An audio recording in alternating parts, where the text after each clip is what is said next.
Chapter 1302. This battle of strength was also like a battle of contradictions.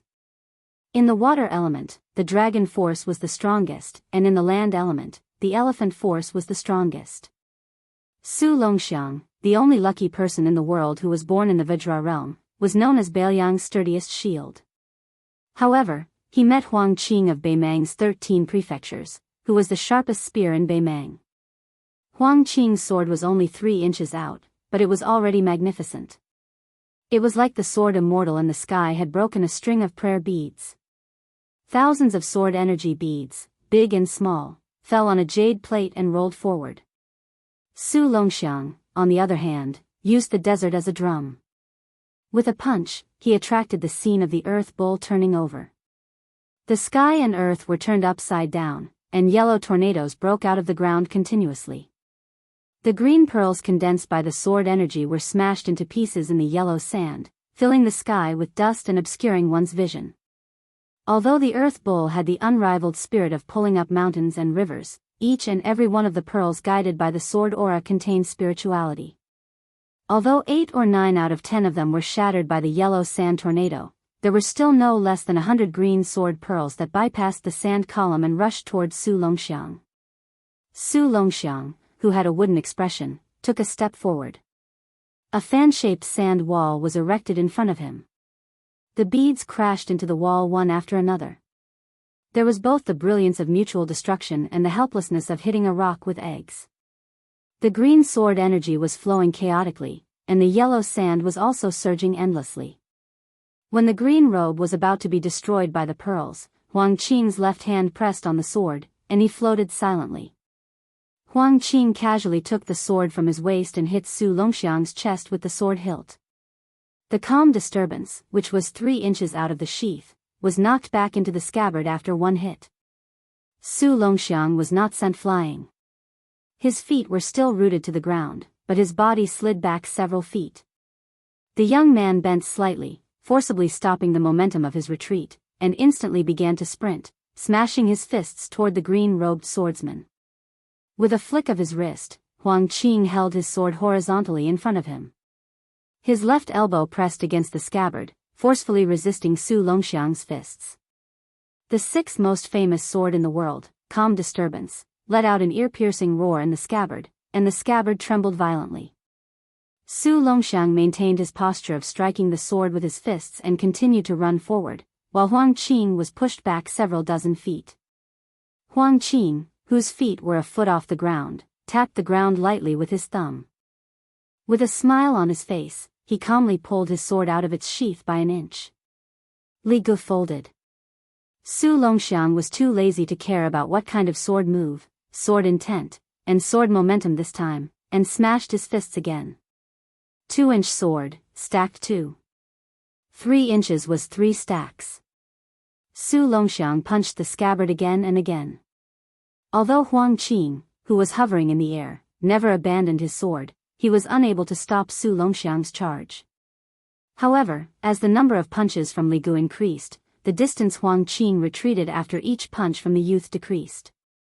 After Su Longxiang's 8th punch and Li Ji's 8 stacks, Huang Qing finally stood still, with the demeanor of a grandmaster who would not move even if Mount Tai collapsed in front of him. Huang Qing, whose sleeves were fluttering, looked at the youth in front of him. He did not speak, but there was undisguised surprise and admiration in his eyes. There was only a trace of disappointment after the dust had settled. His final fist contained the legendary strength of 8 dragons and 8 elephants, so he was naturally a rarely seen genius of the martial Tao. However, he, Huang Qing, still possessed the 9 folds of Li Gu, and even the 10-layered mountains that he evolved from. If this youth who was renowned throughout northern Mang's court stopped here, then he, Huang Qing, didn't dare say that he could defeat his opponent without even drawing his sword. At the very least, he would be in an invincible position.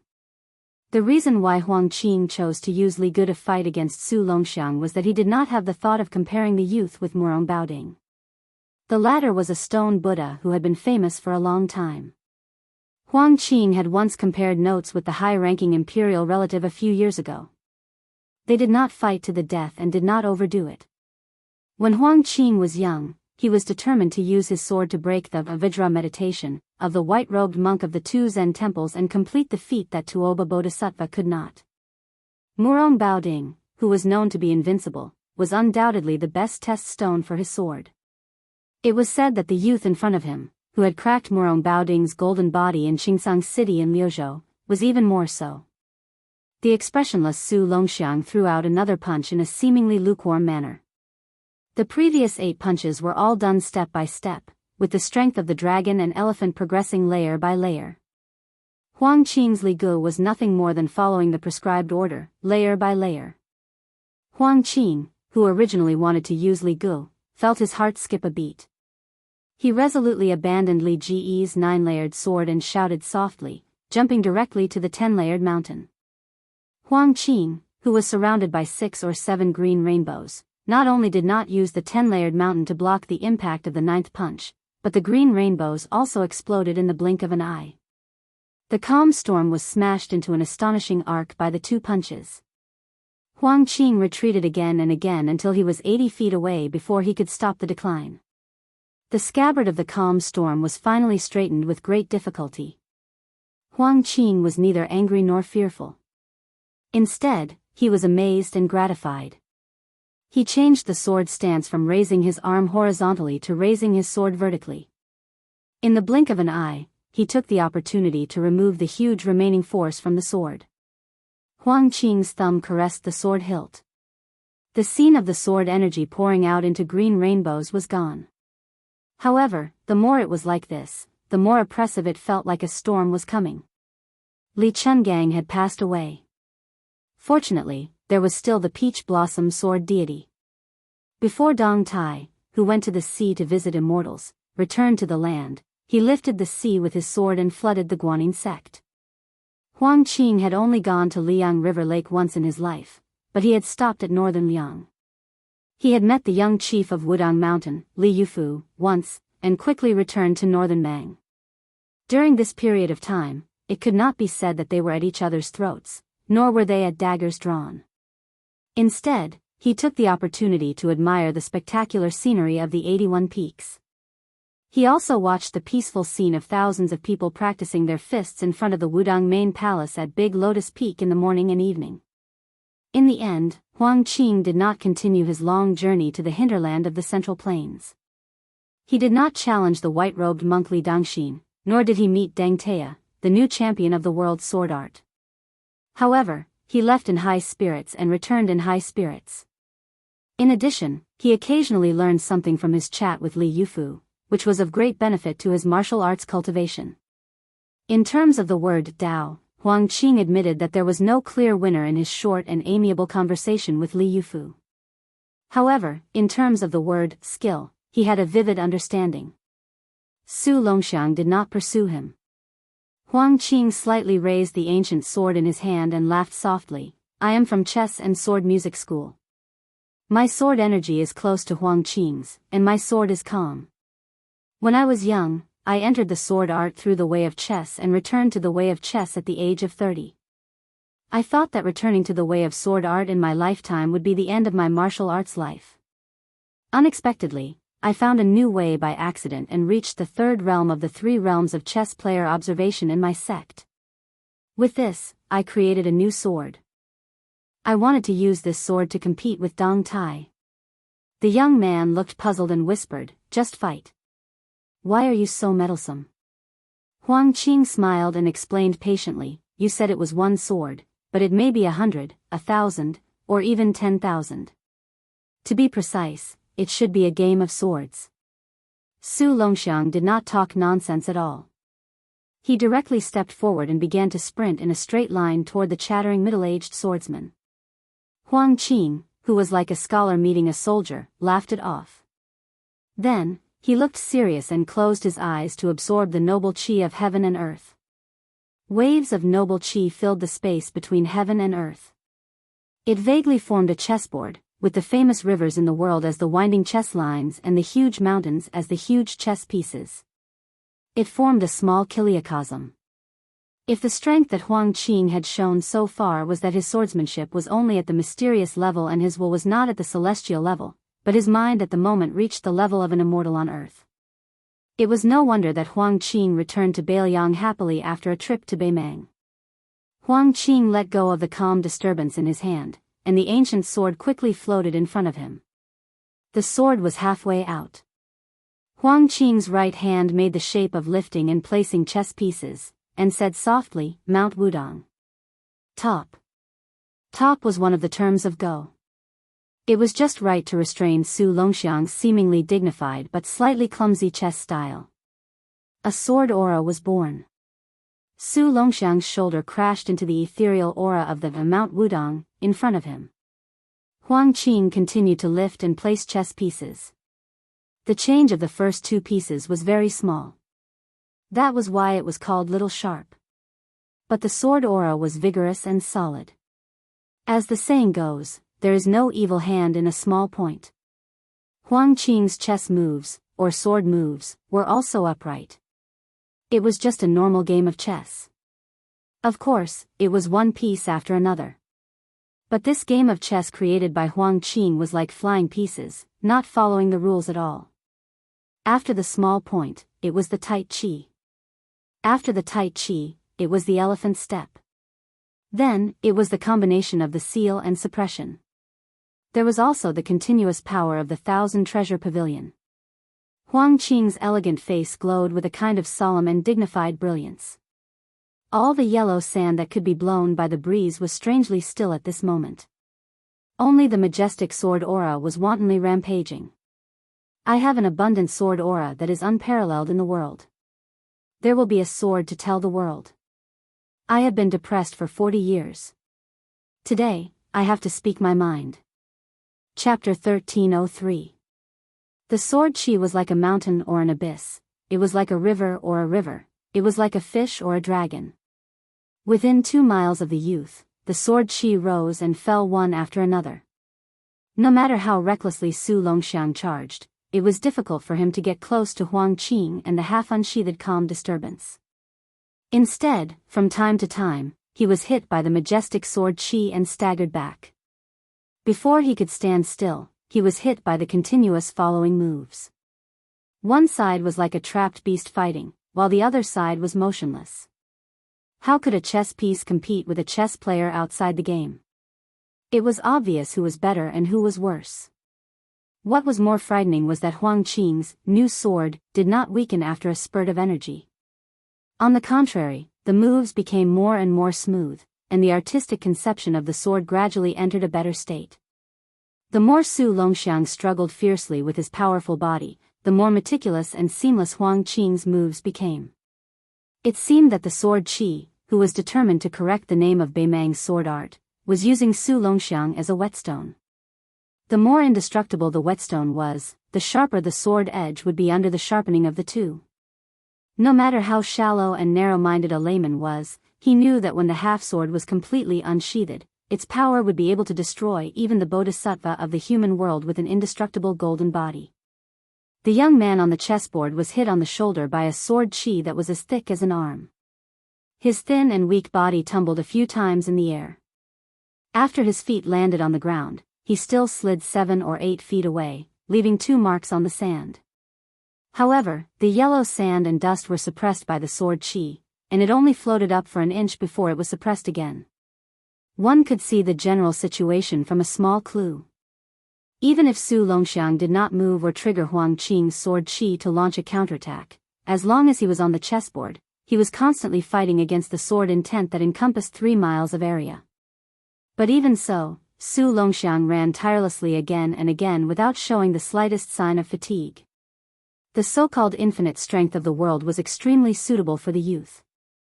Su Longxiang raised his head and looked at the green-robed swordsman in the distance. His eyes shone with a faint golden light. He rushed forward again, but this time he did not run in a straight line. The young man's figure left behind a long series of frozen afterimages on the sand. His running path could be vaguely seen. The short distance was messy and disorderly, but if stretched out, it was a half-moon arc. Without exception, those afterimages were all destroyed and dissipated under the crushing pressure of the sword chi. When the last afterimage, which was only 10 feet away from Huang Qing, disappeared, the swordsman who was closest to the sword chi raised his arm and put two fingers together, making the gesture of twisting a piece. He paused 3 times in the process.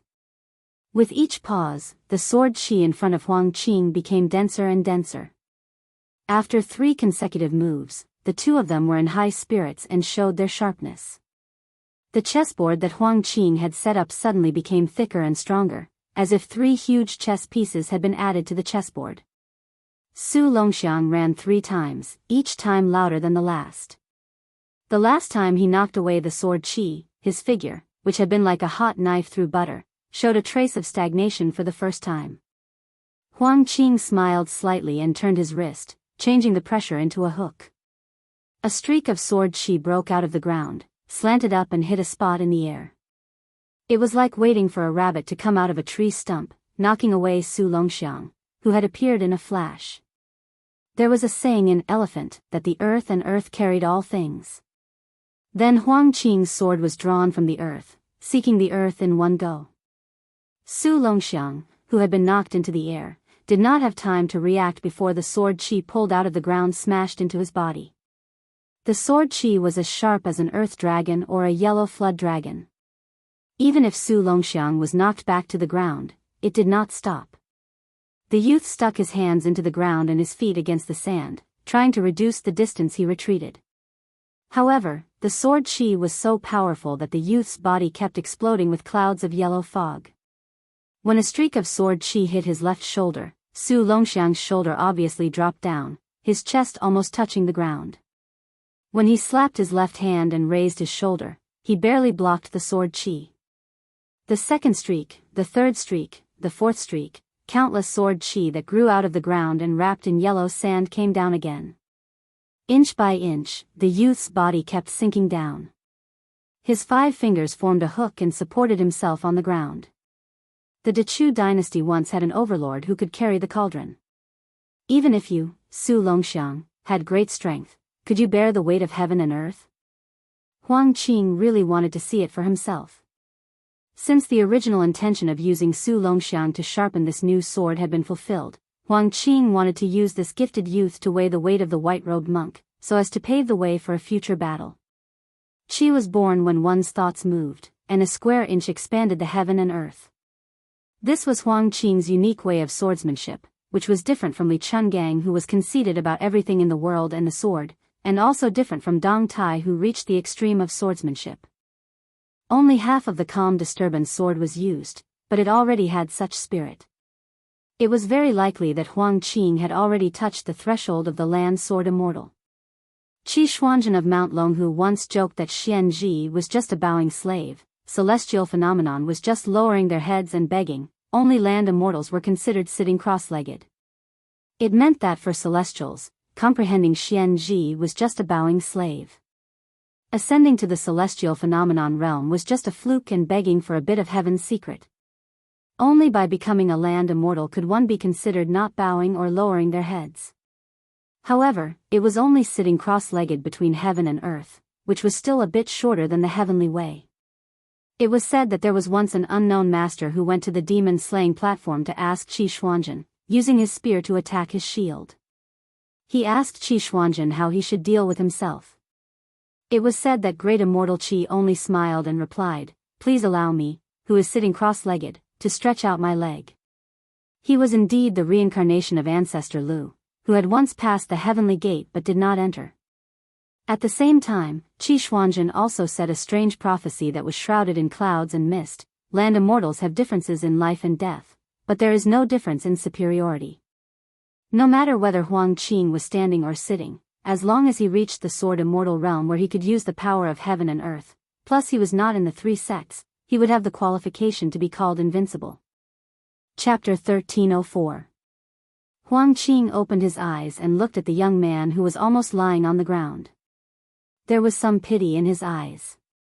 He felt sorry for the young man's talent, but there was also some obscure self-mockery. The Taiping order once said that where a poisonous snake appeared, there must be herbs. This was the natural law of all things in the world. The more a carp turned into a dragon, the more difficult it was to escape. 100 years ago, Lu Songtao was invincible in the world and sealed the mountain for a nameless wandering Taoist. Li Chuangong's swordsmanship was known to be on par with heaven. He opened the gate of heaven whenever he wanted, but he was restrained by Wang Xianji. In the end, Wang Xianji died in the hands of Su Fengnian. Huang Qing calmed his mind and collected his thoughts. In front of him, Su Longxiang had already been blasted into the huge pit by countless sword qis. In his field of vision, with the young man as the center, numerous yellow Jiao dragon sword qis rose from the ground like blooming flower buds. They continuously smashed onto the young man's back, not giving him a chance to catch his breath. After all, it was reasonable that the strength of the dragon and elephant could not defeat the grand atmosphere of heaven and earth. Although Huang Qing was a little regretful that the young man did not make him use all his strength, it was not easy for him to hold on for so long in a game of swordsmanship. Huang Qing did not want to kill Su Longxiang in this way. It was not that he was afraid of being hated by the young king of Bailiang in the future, but that Huang Qing was able to reach the great grandmaster realm of swordsmanship today, and he had a matching breadth of mind. Huang Qing reached out and pressed down on the calm storm, then suddenly pushed it back into the scabbard. Place the heaven's origin. At the same time, a terrifying sword qi as thick as the roots of a mountain fell from the sky. The sword qi exploded into the ground, just like a famous sword returning to its scabbard. The sword qi was so rich that it was exaggerated to the point of flowing water. It crazily overflowed from the big pit and flowed rapidly outside the big pit, soaking the yellow sand. Huang Qing sighed slightly in his heart and turned to return to Gusai state. The calm storm in his hand trembled slightly, and the amplitude was increasing. Huang Qing frowned and looked at the big pit again. He could not detect a trace of vitality, but because of this, the laughter squeezed out from the throat like a beast was particularly terrifying. A thin figure in ragged clothes walked out along the slope of the pit. He was bent and his hands were hanging low. When he raised his head, Huang Qing was a pair of golden eyes. There was not the slightest hint of emotion in those eyes. There was neither sadness nor joy, neither worry nor joy. In the blink of an eye, Huang Qing controlled the sword qi to erect 6 tall walls behind him. The youth, who had lost his human aura, instantly appeared behind Huang Qing. He then began to run, smashing through the 6 walls in one breath. His running speed did not decrease but instead increased. When he was 2 zhang away from Huang Qing, the youth leaped high into the air and pounced at Huang Qing. Huang Qing's hand that was holding the sword slid down and grasped the end of Calm Disturbance's scabbard. After raising his arm, the hilt of the sword accurately hit the young man's throat. Huang Qing said in a low voice, "Dismissed." A bright sword light bloomed in front of the young man's chest. But what surprised Huang Qing was that after the collision, the young man tilted his head back and then hit forward at a faster speed. Not only did he break the sword qi, but he also almost lost his sword. Huang Qing took a few steps back. During this time, his 5 fingers loosened briefly. When the hilt of the calm storm was knocked back to his palm, he held it again. Fortunately, he did not fail miserably. Otherwise, the sword qi would have been knocked out of his hand by the young man's throat. But Huang Qing's palm was also bleeding. Huang Qing's wrist shook. The sword was only an inch out when the young man landed and twisted his body. He held the hilt with one hand and gently pushed his chest with the other. Not only was the calm storm pushed back into the scabbard, but Huang Qing was also pushed more than 100 feet away by the young man. Huang Qing, who was flying backwards, stepped on the air a few times like a dragonfly skimming the surface of the water, creating a long string of mysterious ripples that looked like water ripples. When those ripples gradually expanded and came into contact with each other, sword qi swayed like lotuses from the water. These 20 or so green lotuses were as tall as an adult in the blink of an eye, blocking the path of the young man. The young man with golden eyes stared at Huang Qing. In the process of sprinting, he grinned but did not speak. His hands casually tore apart the green lotuses that were in his way. Huang Qing took half a step forward, and the back of his shoe was completely covered by the yellow sand. Then, he drew an arc on the ground and took half a step back. The yellow sand behind him was pulled by this half step, and he actually pulled out a crescent-shaped sand dragon that was more than 100 feet long.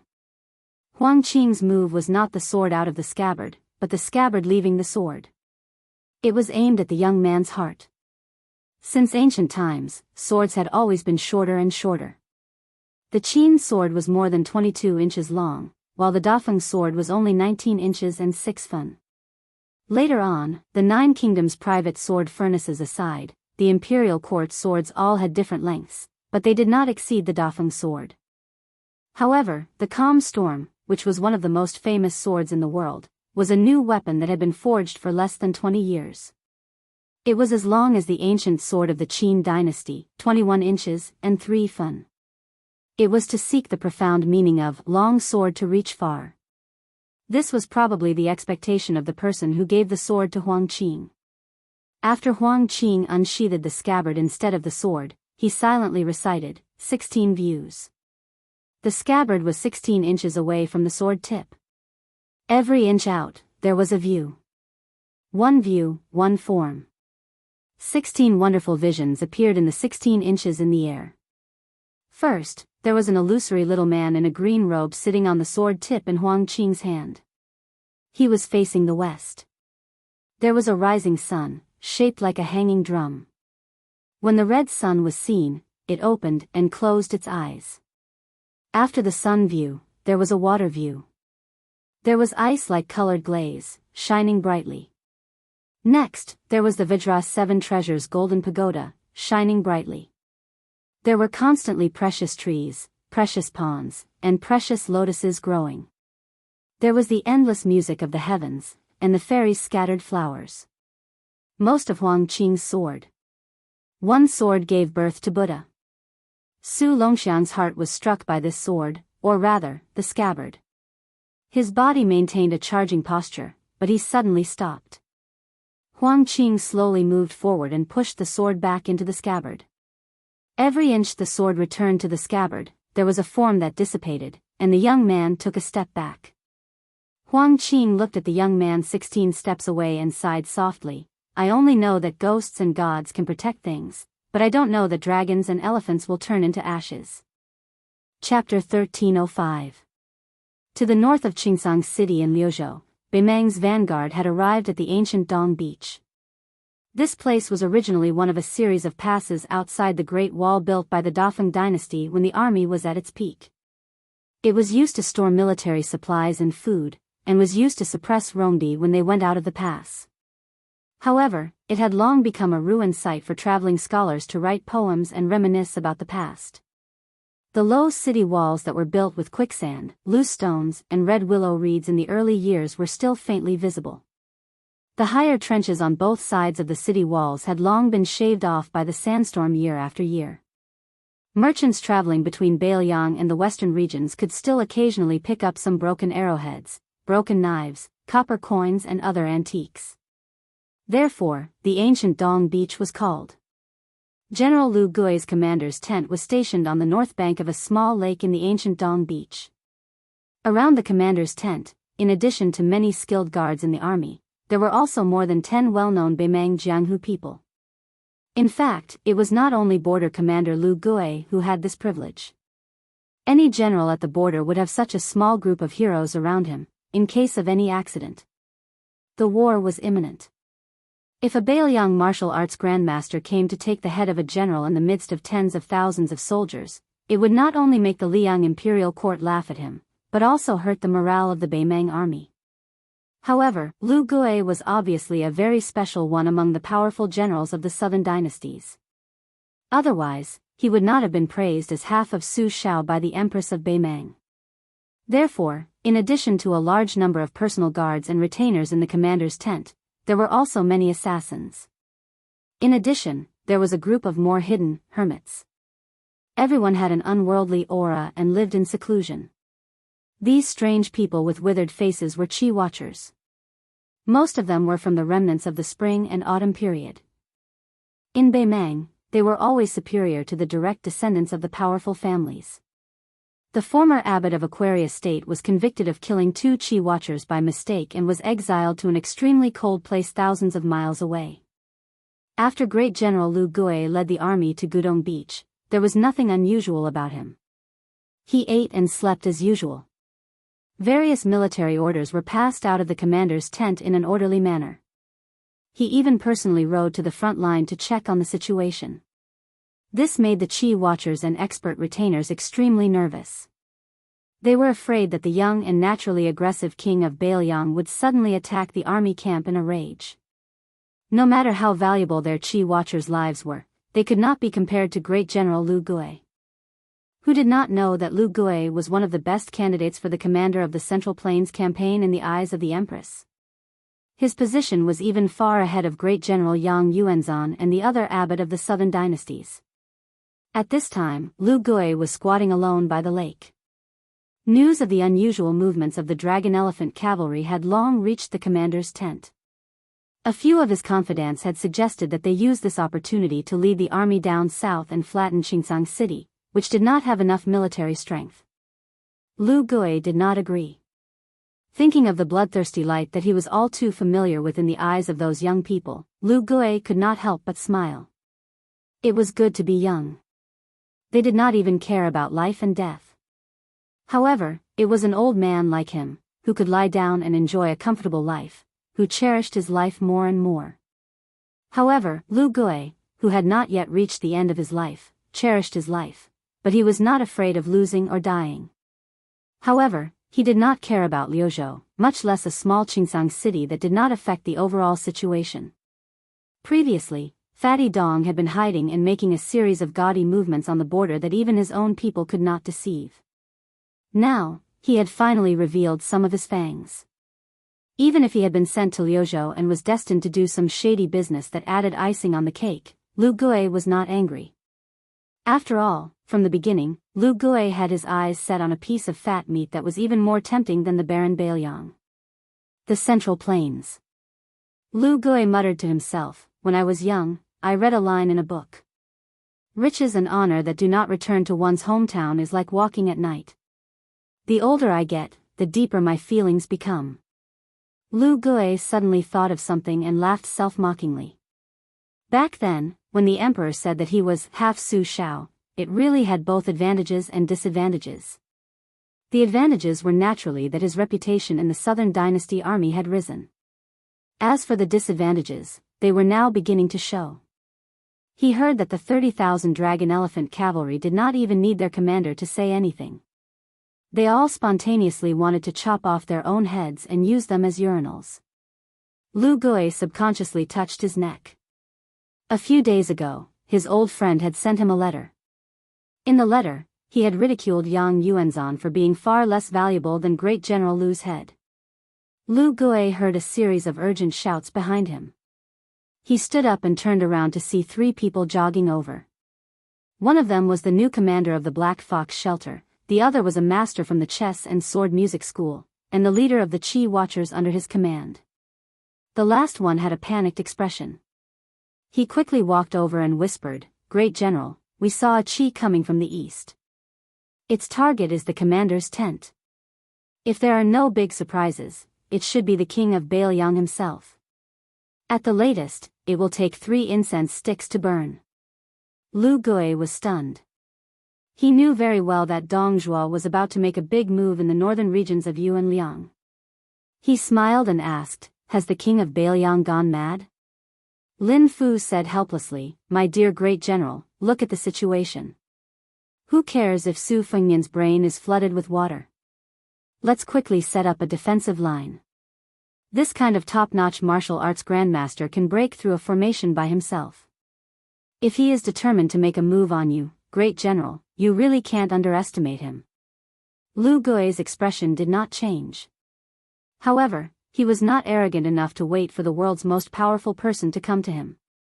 He said calmly, "Lin Fu, pass down the order. The Central Army will turn east. Then, let Huyan Kachin and Yelu Zongtang each lead 500 fast and light cavalry troops to the left and right flanks. You will lead another 180 Black Fox shelters and act according to the situation. As for the palace's private army, let them arrange themselves. They are more experienced in dealing with Jianghu masters." Lin Fu whispered, "Do we need to place 200 heavy cavalry troops at the front of the battle formation?"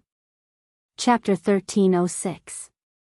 Lu Gui glared at him and said, "Let's not talk about whether the 200 heavy cavalry can stop the king of Bailiang. Even if they can, how many of them will be left? Even if you don't feel sorry for them, I do." Lin Fu chuckled and did not dare to take matters into his own hands. He quickly turned and ran off to deploy the troops. Lu Gui walked side by side with the Qi refinement warrior in white and the master from the chess and sword music school. The Qi refinement warrior seemed to have been influenced by the general's calmness in the face of danger. He was no longer as anxious as before. He said softly, "General, please rest assured. The 600 well-trained men that His Majesty has bestowed upon him are not very useful if they are used to break through the enemy's lines. However, they are very effective against these lone warriors. Although the king of Bailiang is indeed very powerful, I believe that he is not so powerful that." Lu Gui smiled and continued the conversation. "Killing people as if they are taking something out of their pocket, right?" The Qi refinement warrior looked a little embarrassed. Lu Gui said calmly, "Although I don't know the depth of that Su Fengmian, I feel that if he really wants to die together with me, it is not difficult for him to kill me, Lu Gui. The difficulty lies in how he can escape unscathed. The reason why I say that he is crazy is not because the Su Fengmian knows that he cannot do it, but because he feels that it is not worth it for him to exchange the king of Bailiang's life for my life, Lu Gui's." Lu Gui smiled and said, "I am very assured. All of you should be even more assured. Our Taiping commandery is always meticulous. We may have a backup plan in the dark." The swordsman from the chess and sword music school smiled knowingly. About half an hour later, an eye-opening army appeared in front of Lu Gui's army. There were less than 600 of them. However, each of them, who were known as the material officers in the Beimang army, was unusually burly and muscular. Everyone had the back of a tiger, the waist of a bear, and the arms of an ape. Bailiang had many crossbows, while Beimang had many strong bows. This was a fact that everyone knew. However, at this moment, Lu Gui's army was lined up in a ballista formation. What was even more frightening was that there wasn't a single light crossbow in this battle formation. Even the waist crossbows were in the minority. Most of them were large ballistae and cloud-piercing crossbow carts that could be used to attack and defend cities. That cloud-piercing crossbow chariot required 12 resource officers to operate and stored 50 crossbow bolts. Each crossbow bolt was 3 feet long, no different from a sword or saber. Moreover, the tip of the arrow was coated with a green poison. Back then, when Northern Mang's Empress Murong solicited the forces of the pugilistic world, it wasn't something that could be accomplished just by moving her lips. It was precisely this item that had established a miraculous merit and ruthlessly crushed the sects and gangs that refused to be controlled one after another. Within 200 steps, when an arrow was shot out, it was said to be equivalent to the full blow of a second-level Supreme Power Master. If this description wasn't enough to describe the fearsomeness of the ballista and the cloud-piercing ballista, then there was an even more shocking description. Within 100 steps, an arrow was equivalent to a flying sword. These crossbows were built and maintained at the cost of abandoning their original purpose. In exchange, the Empress had said, "If the people of Jianghu are not willing to obediently jump around in Jianghu, then I'll skewer you into candied gourds." On the battlefield, if one was really targeted to death by such a large number of crossbows, they would not hesitate to accidentally injure their own soldiers. How could a valiant person who could break through enemy lines fight hundreds of battles and live a long life? Lu Gui was heavily guarded at the back of the army. He didn't deliberately put on his shining armor, nor did he set up an eye-catching flag. He looked straight ahead, squinted his eyes, and didn't say a word. A subordinate general beside the general said worriedly, "In fact, the decisive factor is the 3 waves of arrows between 250 steps. If the last wave of arrows, which is as powerful as a flying sword, can't do anything, and that person breaks into the army, it's most likely too late to change the direction of the ballista." Lu Gui pointed at the ballista formation in front of him that was constantly changing under the instructions of the Qi cultivators. He shook his head and smiled, "Then you've underestimated these Qi cultivators and material officers' ballista. If you look carefully at the width and thickness of the ballista formation, you'll know that the direction of attack of the arrows is not one line or a few lines horizontally. Instead, they're determined to shoot a huge fan-shaped rain of arrows vertically. Even if that person doesn't break the formation in a straight line, these ballista can also respond under the command of the chi cultivators. The power of the ballista itself is indeed terrifying, but what's more terrifying are these chi cultivators and material officers who came prepared from the beginning. The general lamented, "It's no wonder that our Beimang's Jianghu is not as lively as Liang's." Lu Gui sneered, "What's the use of being so lively in the Jianghu? A bunch of boorish men who only know how to use martial arts to break the rules. They don't care about the country at all. I dare say that in the future, when our dynasty steps into the hinterland of the Central Plains, there will be plenty of Liang's Jianghu experts who will help us kill people. They might even kill people with more heart and soul than our Beimang's army." Lu Gui suddenly stopped talking. A dazzling purple spot appeared in the farthest distance of the old man's vision.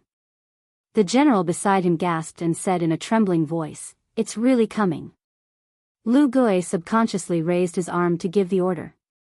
After he put down his arm, his expression was complicated for a moment. He muttered to himself, "He's indeed Su Zhao's son." The purple aura came from the east without stopping. There was a loud bang in the ballista formation. The ballista arrows were shot and pierced through the air. Almost at the same time, a second wave of ballista arrows rained down toward the purple aura in the sky. In an instant, with the ballista formation as the fulcrum, hundreds of ballista arrows that looked like the bones of a fan were shot out. Half of them were no different from the sword of an immortal. But after the blink of an eye, the purple aura swept through the sky without any pause. It continued to streak through the sky and disappeared in a flash. It actually disappeared above Lu Gui's army just like that. Lu Gui, whose back was facing the army, took a small step forward at some point. His face was gloomy. He casually pushed aside the swordsman's corpse in front of him and looked to the west. A ballista arrow pierced through the corpse's chest and nailed into the ground beside Lu Gui's feet. Even the tail of the arrow could not be seen. Lu Gui ignored the panicked shouts of the guards around him and said indifferently with a fake smile, "It's impolite not to reciprocate." Chapter 1307.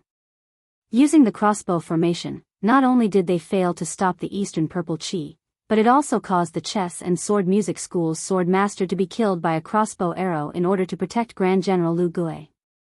Once the Jianghu people with superior martial strength stepped onto the battlefield, although they would quickly obtain glory and wealth, they might not be able to hold on tightly to that rootless position in the army. Perhaps before they could even warm up, they would suddenly die. An ordinary-looking material officer in armor quickly rushed to Lu Gui's side. With an apologetic expression, he cupped his fists and smiled bitterly. "Your subordinate is incompetent and has frightened Grand General." There was an unshakable iron law in the Beimang army. If the commander-in-chief died in battle, the generals and kiliarchs under him would all be sentenced to death. Other than Lu Gui himself, who could not see anything strange, everyone was probably breaking out in cold sweat. Lu Gui waved his hand and dismissed it with a smile. This middle-aged soldier hiding in the crossbow formation was not simple. He was the youngest junior of Qilin immortal of the Dao sect. He was at the Finger Xian realm and the crossbow formation was under his full control. This was also reasonable. After all, weapons were dead. Even if the crossbow arrow had the power of a flying sword, if it could not even catch the chi of the enemy expert, even if there were thousands of crossbow arrows, it would be useless. The chi cultivator's chi observation talent was ultimately lagging behind that of a Finger Xian realm grandmaster. In fact, in the rain of arrows, the last arrow of the Dao sect's immortal was the most threatening. However, the king of Bailiang was also enraged because of this. Not only did he use his hand to catch the arrow, but he also threw an arrow at Lu Gui who was in the middle of the formation. In the end, the chess and sword music school's expert became the scapegoat. Lu Gui was somewhat puzzled. If the king of Bailiang did not want to kill people to establish his authority, what was he planning to do? At this critical juncture where the Battle of Liangmang was imminent, why did he run alone to the barren land west of Liuzhou? Logically speaking, there should be a group of Chang cavalry there to disrupt the situation. However, Although the Chang cavalry had sharp blades and fast horses, there were only 10,000 of them and they were destined to not be able to affect the overall situation. Just when Lu Gui was full of doubts, an old Qi watcher squeezed out of the encirclement of the personal guards and walked quickly to Lu Gui's side. He whispered, "General, another top master suddenly appeared in the west. His momentum is not weaker than that of the king of Bailiang. The two will soon collide. It seems that they are going to stop the king of Bailiang from going west." The Chang cavalry broke in and the dragon elephant cavalry unreasonably split their forces. Lu Gui suddenly laughed and said, "Interesting. Even my bait wasn't able to get the king of Bailiang to take the bait. How did the little Chang cavalry manage to succeed?" Lu Gui immediately stopped laughing. He called the leader of the Black Fox Guards, Lin Fu, and ordered in a deep voice, "Qi refinement warriors, split into 3 groups. The first group will lead the crossbow formation to the west. The other 2 groups will lead the 2 wings of Huyan Kachin and Yilu Zongtang's personal guards with 500 men each. As for you, Lin Fu, bring all the Black Fox Guards. I will give you another 200 heavy cavalry and 10,000 light cavalry. Ignore the king of Bailiang's movements. Just focus on finding the Longxiang army that has left the main army and fight them at all costs." Lin Fu was surprised and asked carefully, "General, what if the Qingsang city garrison and the deputy general of the Longxiang army, Li Mofen, choose to leave the city now and attack Gudong Beach?" Lu Gui snorted and asked in return, "Even if they have the guts, do they have the guts?" Lin Fu shrank his neck and did not dare to say another word. Danger lurked everywhere on the battlefield. Danger was always present, but opportunities were fleeting.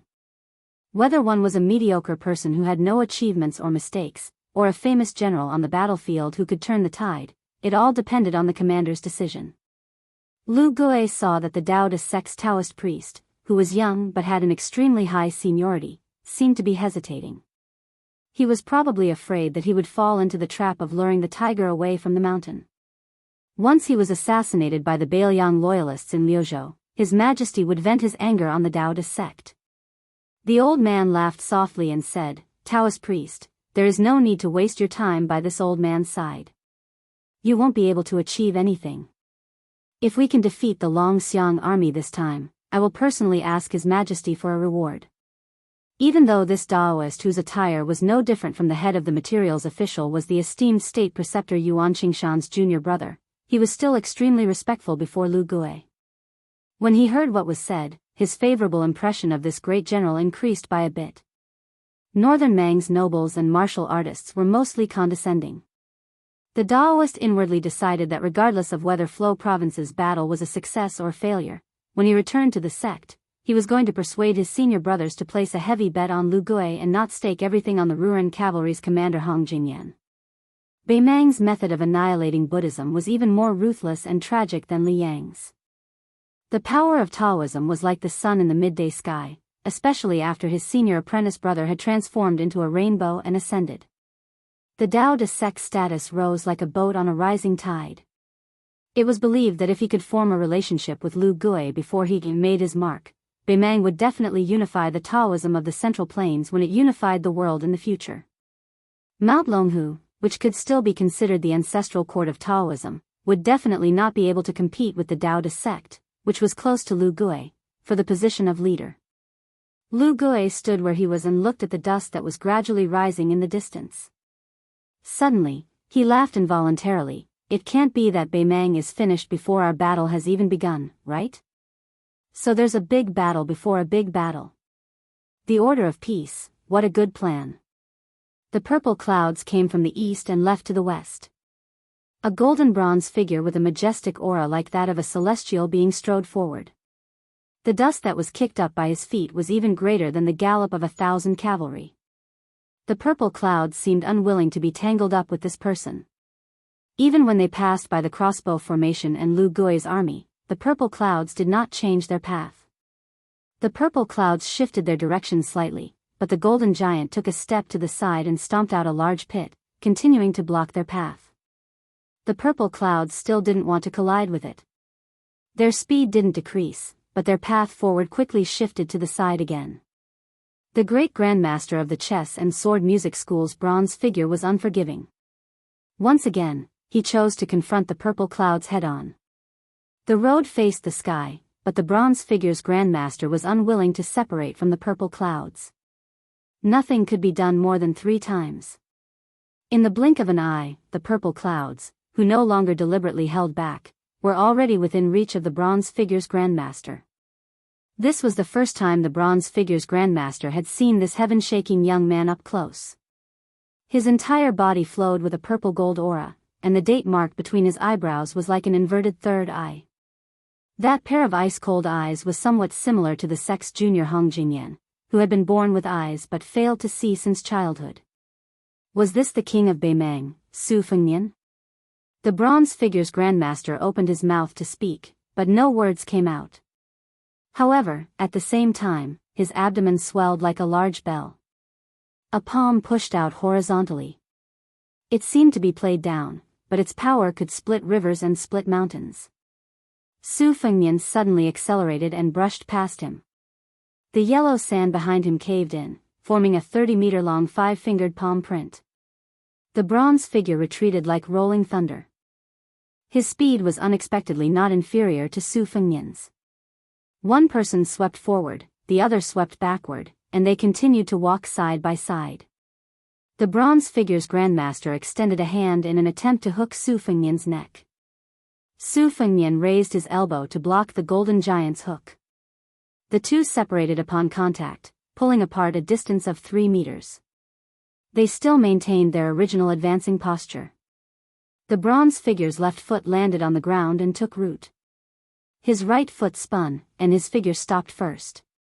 In the instant he turned around, Su Fengnian's figure was already half a mile away. After the tall and sturdy Northern Mang martial arts master who resembled the legendary Kunlun immortal stopped, he took a deep breath and opened his mouth wide, swallowing the vital energy of heaven and earth like a whale.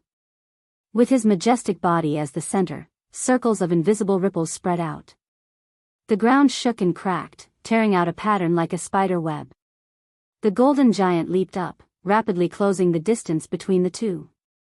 In the air, he raised his arm high and heavily smashed down towards the back of Su Fengnian's head. But Su Fengnian suddenly stopped. The bronze figure's fist smashed into the air 6 feet above the ground, maintaining the posture of a lion hunting a rabbit in front of Su Fengnian. Su Fengnian's toes tapped, slanted upwards, and lightly tapped the bronze figure's shoulder, trying to continue forward. The bronze figure's grandmaster, who straightened his back, shouted, "How dare you!" A palm slammed down from the air. A whirlpool of wind and clouds suddenly appeared in the sky. At the same time, the bronze figure's grandmaster raised his other hand. A tornado rushed up from the ground. The image above was taken from the sky, and the method below was taken from the earth. The two collided, attacking Su Fengnian between heaven and earth. Su Fengnian's figure lightly spun, barely avoiding this earth-shattering collision. But his advance was finally blocked by the bronze figure's grandmaster. The latter took a step forward, using the magical power of shrinking heaven and earth into a square inch.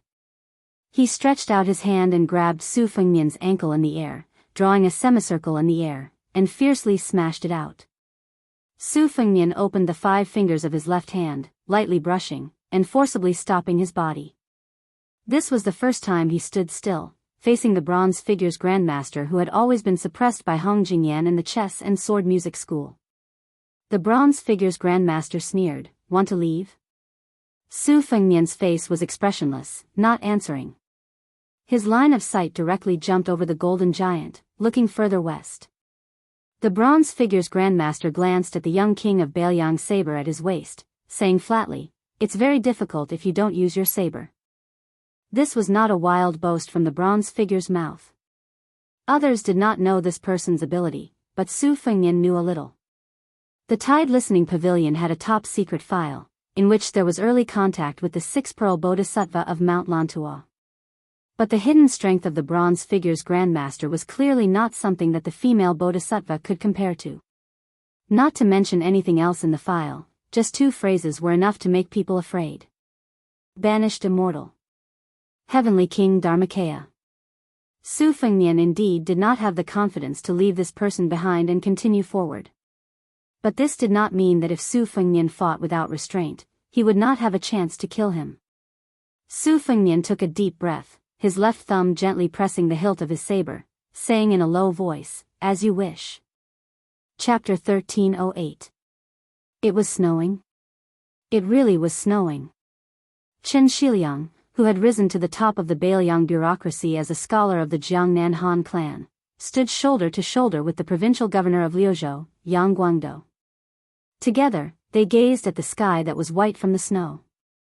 Compared to the tall and majestic city walls of the Central Plains, the short outer walls of Qingsang City were comical and laughable.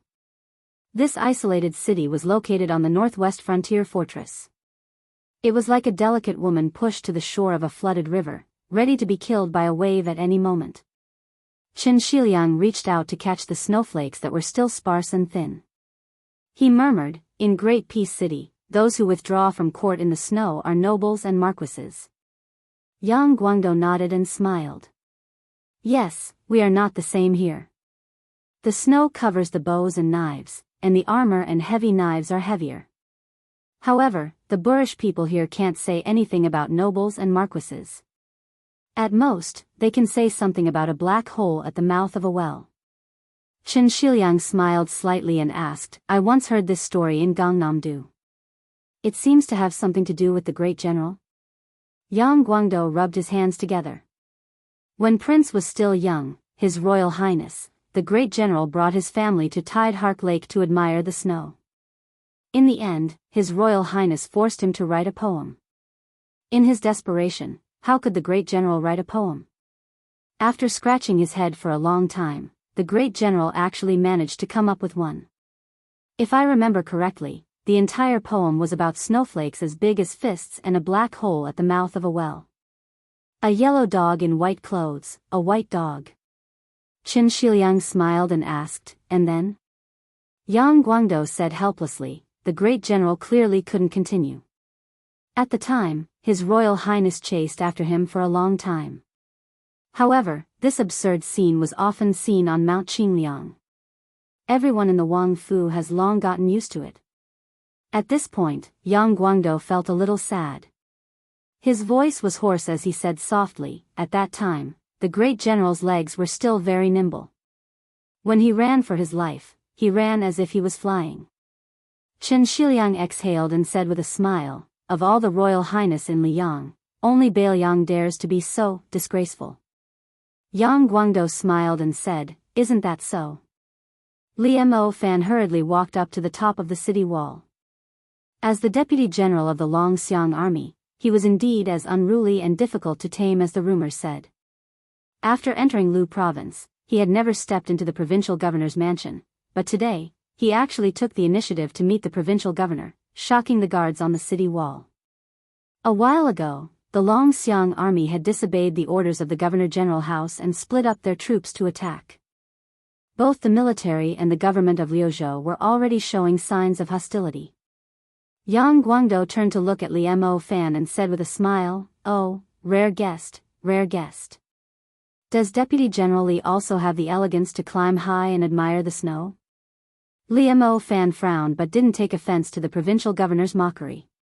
He said in a deep voice, "I don't know the details of the purple energy phenomenon and the arrows piercing through the air, so I won't talk about it. However, just now, the crossbowmen on the front lines reported that Gu Dongtan and Lu Gui's camp had urgently mobilized 3 cavalry units, all of them rushing toward Linyao City. Among them, Huyan Kachin and Yilu Zongtang's 2 great generals each led 500 light cavalry units. Lu Gui's trusted aide Lin Fu even led the Lu family army's 10,000 main cavalry units. There were even 200 heavy cavalry units hidden among them, ready to charge into battle at any time." Yang Guangdou's expression was grave. He asked, "They're rushing toward your Longxiang army's commander?" Liu Fan grunted and rubbed his chin. His eyes were sinister. It seems that the Chang cavalry unit that came between Qingsang and Linyao City was bait. Yang Guangdou was furious when he heard this. He couldn't help but say that if he had known this would happen, he wouldn't have spoken so angrily in the beginning.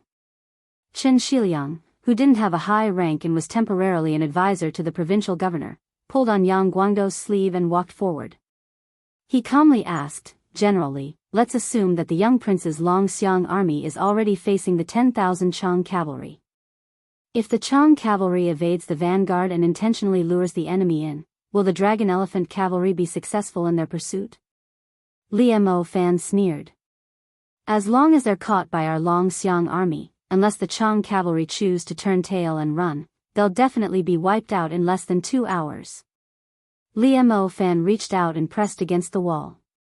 "What I'm afraid of now is that the Chang cavalry, who are best at running in circles, will blindly avoid battle and allow them to hold out until they meet up with Lin Fu's army." Liu Fan turned to look at Yang Guangdo, who was nominally the most powerful official in Liuzhou. This general entered the city not to ask for battle, but to say hello. This general will split 10,000 of the Longxiang army to follow Lin Fu. If the army that Lu Gui left at Gudong Beach takes the opportunity to move south, I will personally lead the remaining 10,000 dragon elephant cavalry to resist the enemy. Qingsang City will not be lost. Yang Guangdo finally couldn't hold back his anger. The war is about to begin. You dare to divide your forces when you're at a disadvantage and keep on dividing. Liu Fan, to think that you were a general that the general thought highly of when he was alive. I, Yang Guangdo, am a layman who hasn't read many military books.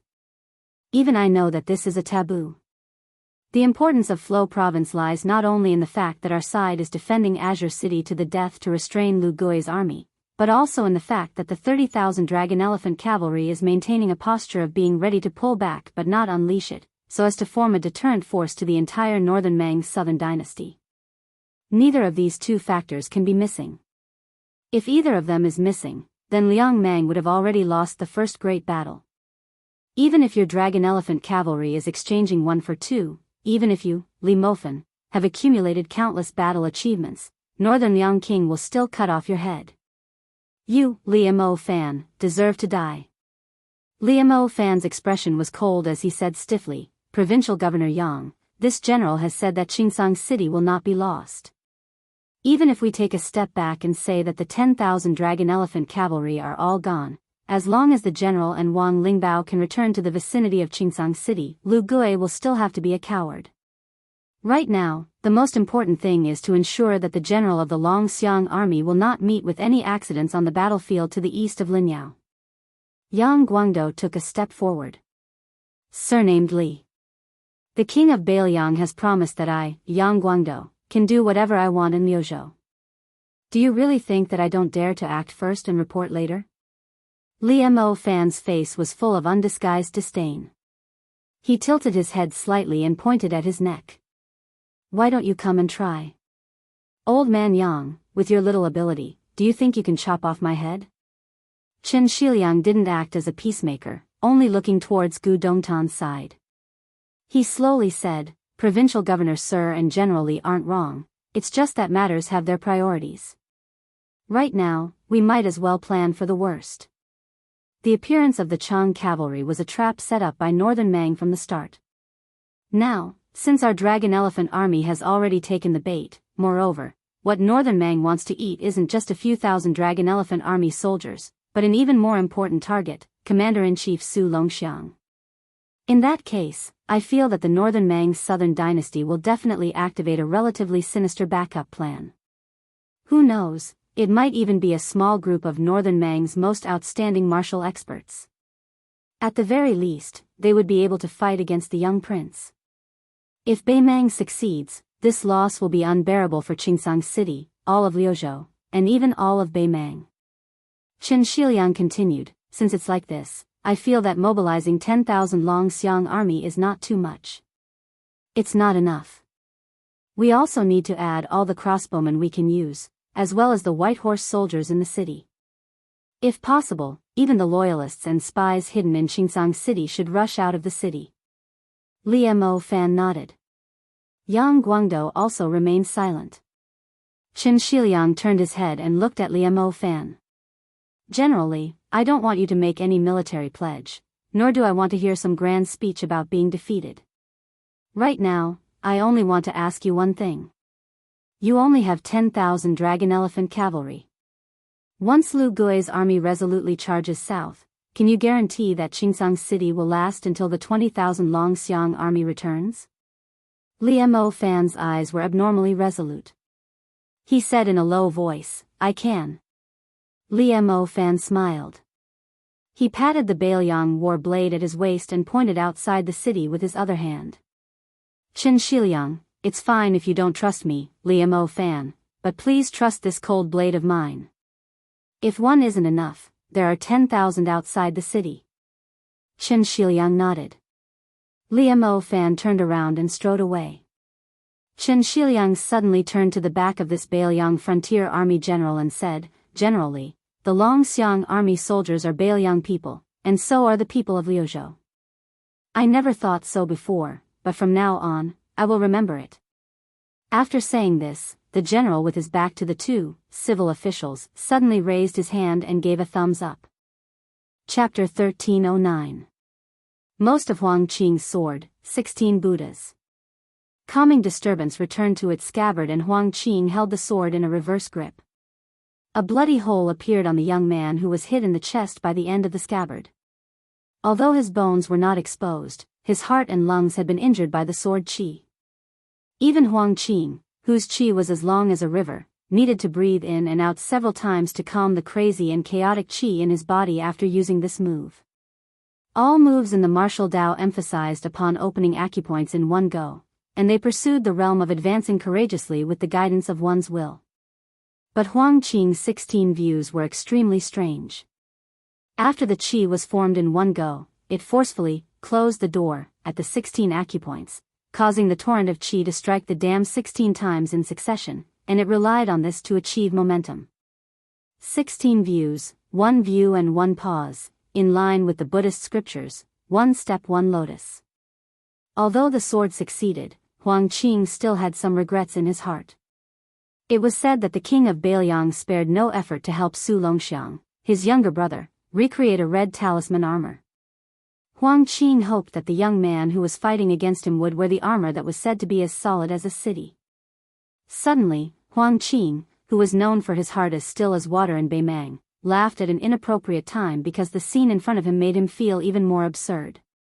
The young man lowered his head and looked at his chest, then raised his head to stare at Huang Qing. He opened his mouth, only to see a stream of green light lingering between his teeth. That was the heterogeneous sword qi that Huang Qing had planted in the young man's heart and lungs. Not only did the young man not take the opportunity to spit it out to reduce his injuries, he swallowed the sword qi back. I'm not full, do you have more? Huang Qing clenched the famous sword in his hand and smiled. I don't have anything else, but I have plenty of sword qi. Su Longxiang, whose eyes were glowing with gold, turned his head and looked back. It was unknown whether he was looking at Qingcang or Liangzhou. The young man turned his head and twisted his neck. All the joints in his body made a series of ear-piercing sounds like soybeans exploding. He raised his fists and then stomped down with a loud bang. Huang Qing, who was rapidly accumulating power in the dark, narrowed his eyes. He saw qi ji condensed like rainbows continuously surging out from the young man's body, shattering and dispersing. Huang Qing, who was only one step away from Dong Tai in the way of the sword, felt incredulous. Qi dispersing on his own. The young man was already at the threshold of the mysterious finger realm, but now, he fell all the way back to the Vajra realm. The old celestial master of Mount Longhu, Zhao Shituan, had once taught this disciple the great dream of the spring and autumn annals. This was no secret in the celestial master residence. Those imperial officials and nobles of the imperial family all mistakenly believed that the old man had lost his mind and acted as an accomplice to a villain, helping Su Rintu's youngest son advance a step further on the martial path. In fact, it was true that Zhao Shituan was thinking for his beloved disciple Su Longxiang out of selfishness. However, no one in the world would be able to guess the true meaning of the dream of spring and autumn. It was not to increase Su Longxiang's strength, but to suppress Yanxing in Taoism. If Zhao Shituan did not painstakingly create a box to hide the jade for his disciple, then Su Longxiang would be envied by the heavens. Wasn't Su Fengnian forging the talisman armor for Su Longxiang the same? Previously, the young man seemed like a trapped beast at the end of its rope in Huang Qing's magnificent sword fight. In fact, the talisman armor and the great dream of spring and autumn annals were the true trapped beast. Huang Qing looked down at the calm disturbance as if he was facing a great enemy. Finally, he could deliver a complete sword. Su Longxiang also lowered his head and smiled foolishly. Brother, I'm going to fight. There was a light snow in Jiangnan. Day after day, Mount Hui was crowded with people. Not to mention a light snow, even if there was a heavy snow, the road would have been trampled clean by people without the need for the Xinyuan family to sweep the snow. The tourists who crowded shoulder to shoulder were all here to admire the moonless restaurant on the Great Snow Plateau. Although Yunia Jiang was not qualified to enter, he could still come in high spirits after seeing it from afar. When he went back, he could boast to his friends in Jianghu. Seeing a woman in purple, he dared to boast that he had seen the female chief of Wulin. However, which female hero did not have a set of purple clothes in her bag when she traveled Jianghu? Otherwise, how could she have the face to call herself a fairy? A while ago, the Wulin assembly was held and everyone participated in the grand event. Everyone added fuel to the fire, which made the reputation of the purple dress of Mount Hui even higher. In particular, the Tide Listening Pavilion in Beiliang sent so many boxes of martial arts manuals from thousands of miles away. It was no doubt that the most powerful person in the world recognized Xianyuan Qingfeng as the chief. Who dared to say anything? Moreover, the woman was so generous. She wantonly gave away the old manuals on the Great Snow Plateau as if she was giving out a few copper coins. Many old and wise Jianghu legends smiled brightly. The liveliness of Mount Hui made Mount Longhu even more deserted. In addition, the incense on Mount Wudong in the distance was getting stronger and Prince Qingsheng, surnamed Wu, was in charge of the affairs of the Taoist sect in the mansion of Taoist Master. If it were not for Mr. White Lotus, Mount Longhu would have been very cold this winter. The weather was not cold, but the heart was cold. Fortunately, all this was good for the old Taoist in the small Taoist temple at the foot of Mount Longhu who liked peace. Chapter 13:10. The old Taoist with the surname Zhao had always been an unreasonable weirdo. He was a direct descendant of the Taoist master's residence and was brimming with talent. He could debate Taoism with Qi Xuanzhen, compete with Li Chungang in swordsmanship, and compete with Xianyuan Pan in strength. His talent was clearly a level higher than that of the Dragon Tiger Mountain's leader, Zhao Shi, who had already ascended. However, in order to avoid being an honorable minister, he fled from the mountain and concealed his identity to wander the Jianghu. After returning to the mountain, he didn't live in the Taoist master's residence. Instead, he lived in the dilapidated Taoist temple at the foot of the mountain and waited for death. A few years ago, he risked universal condemnation and accepted Ren Tu's youngest son as his disciple. If not for the fact that Dragon Tiger Mountain's position as the ancestral court of Taoism was still unshakable, everyone in the imperial court would have drowned this muddle-headed old Taoist. Zhao Shituan wandered around the temple that had finally been repaired. He went to the Green Dragon stream and stared blankly for a while.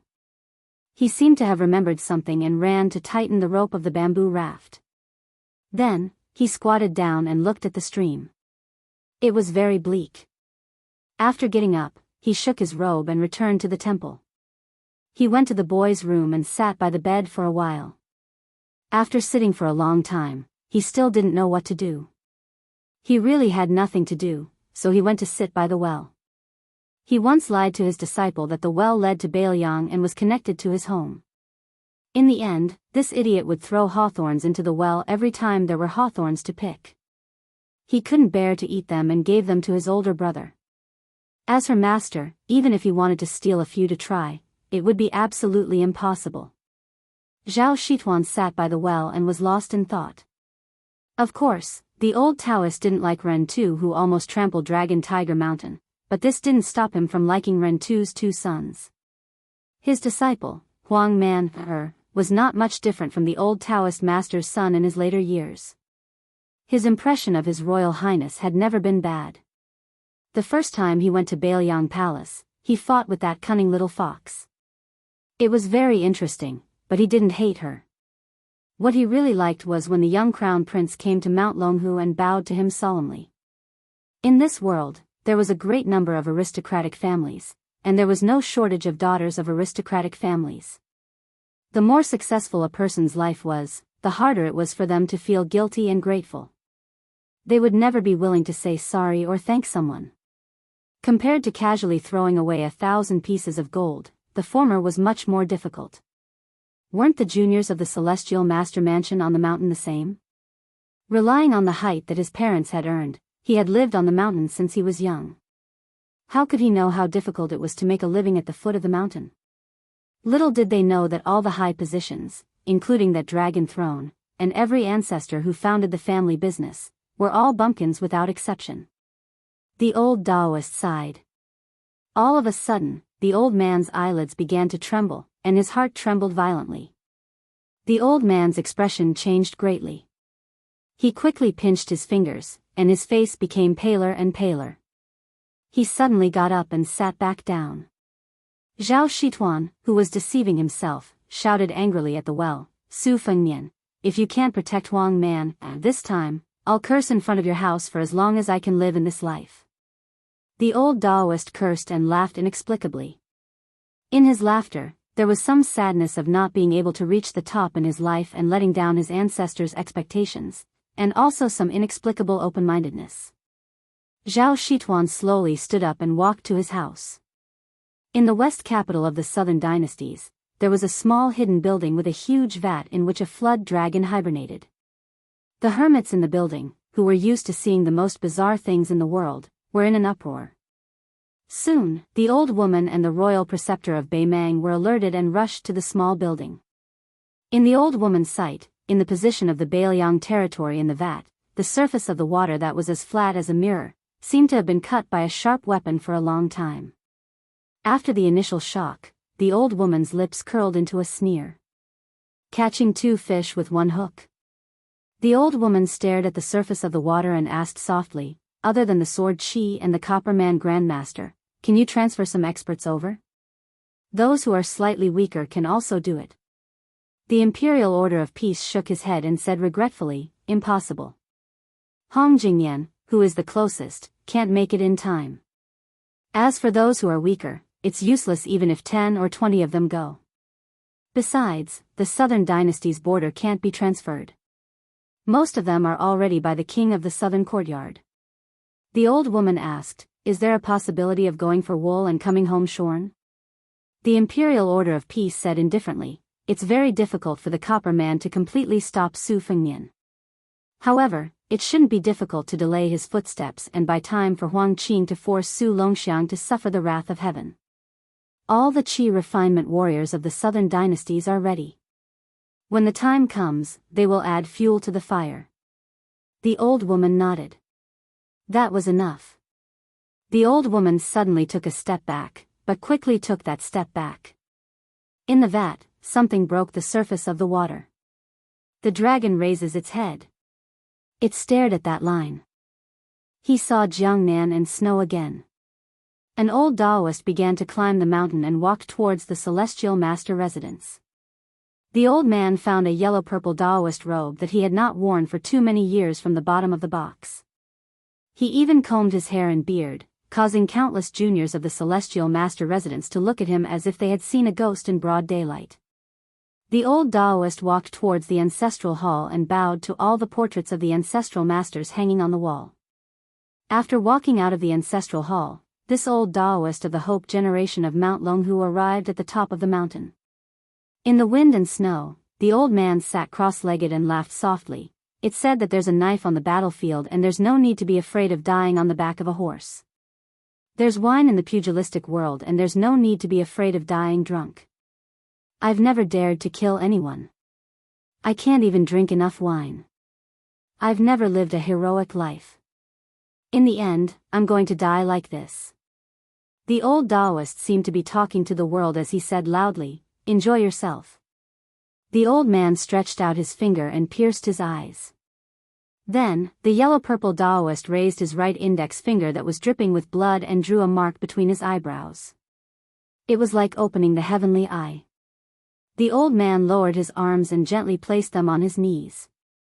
He formed a seal and said peacefully, "Huang man, this is all I can do.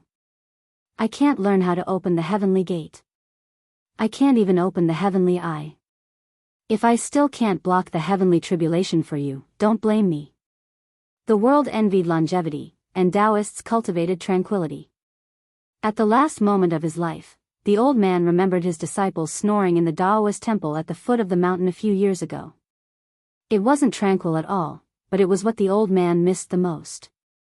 At the end of winter in the first year of Xiangfu, the purple gold lotus at the highest point in the pond in the celestial master residence had withered. Chapter 13:11. Su Longxiang began to sprint. His speed was much faster than Huang Qing's. The Taoist supernatural power of shrinking the ground into an inch could not be compared at all. In the Taoist classics, there was a way to complement the immortals. Of course, it was a way to fool the villagers. However, Huang Qing's sword qi had already permeated the surroundings and was everywhere. It was somewhat like a weapon made of grass and trees. More importantly, with the help of the mysterious finger realm, which was able to see ahead of time, Huang Qing could accurately capture Su Longxiang's attacking route. Before Su Longxiang collided with him and the calm storm, he would inevitably attack those tiny sword qi that filled the world. This allowed Huang Qing to predict the future and plan before acting. Huang Qing had anticipated that Su Longxiang would circle around and attack him from behind. He didn't turn around. Instead, he pulled his sword out of its sheath by an inch. At the same time, a sword rainbow suddenly exploded 20 feet behind him, splitting the sky.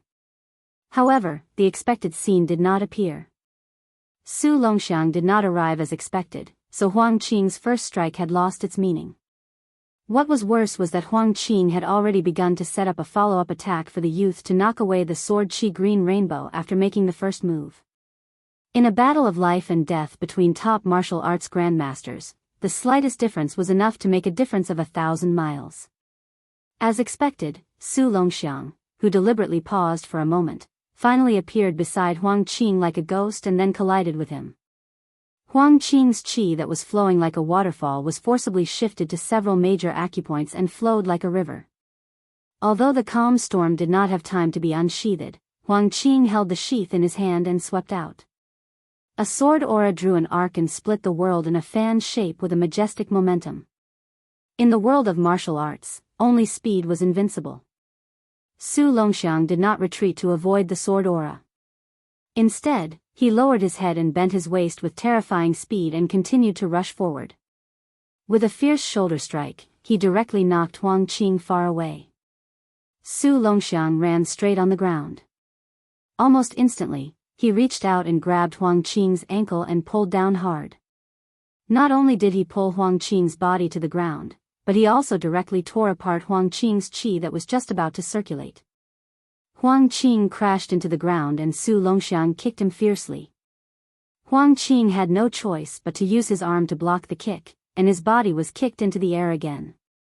In the blink of an eye, Su Longxiang, who had leaped up, elbowed him in the chest and sent him back to the ground. The shadow above his head pressed down. Su Longxiang crossed his 10 fingers and clenched them into a fist.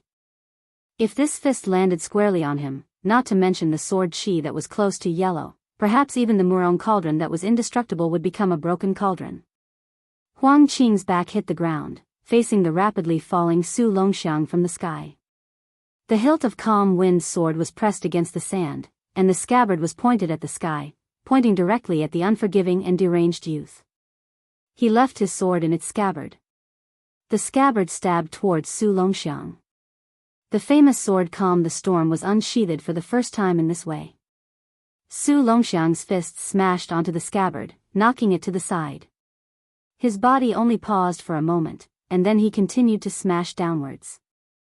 Huang Qing's left hand gently patted the ground, and his body suddenly spun, driving his right hand to swing out a circle of resplendent circular sword intent. It was like a bright moon born in a desert of yellow sand. Although it was a hurried sword attack, and the momentum was far from its peak, Calm the Storm was still extremely shocking once it was unleashed. Unfortunately, it was just like the old saying, virtue is 1 foot tall, and the devil is 10 feet tall. Su Longxiang did not weigh the pros and cons at all, and directly smashed the full moon sword intent with his fist. What did it mean to be irresistible? Su Longxiang was it. Huang Qing hurriedly pointed the tip of his sword, and his body floated out more than 100 feet. Su Longxiang's fists smashed into the ground, and the loud explosion went deep into the ground. Huang Qing stood in the distance, holding his sword tightly, and raised his arm to the same height as his shoulder. A trace of blood seeped out of the corner of his mouth. The long sword in his hand not only did not emit sword qi, but also madly absorbed the surrounding green fog, like an immortal eating clouds and drinking dew.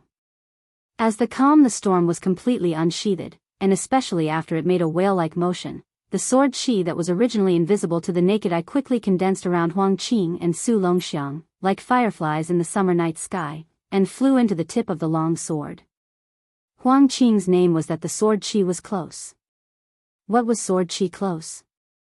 It was saying that before Huang Qing arrived and his sword was out, the sword qi was already like, the sky is overcast and the sky is about to rain, and the flock of birds is blocking the road, fine and undetectable, and densely packed, filling the world.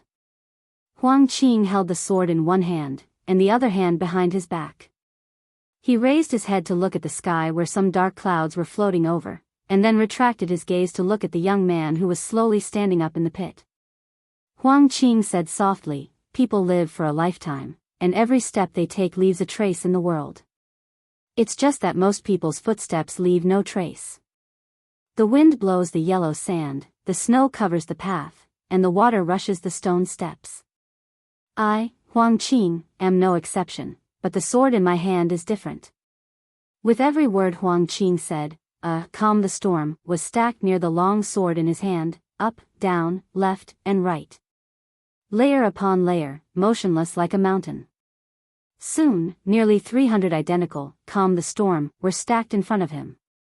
Chapter 13:12. Su Longxiang could no longer see Huang Qing's figure, but he could vaguely hear the voice of the Beimang's #1 swordsman.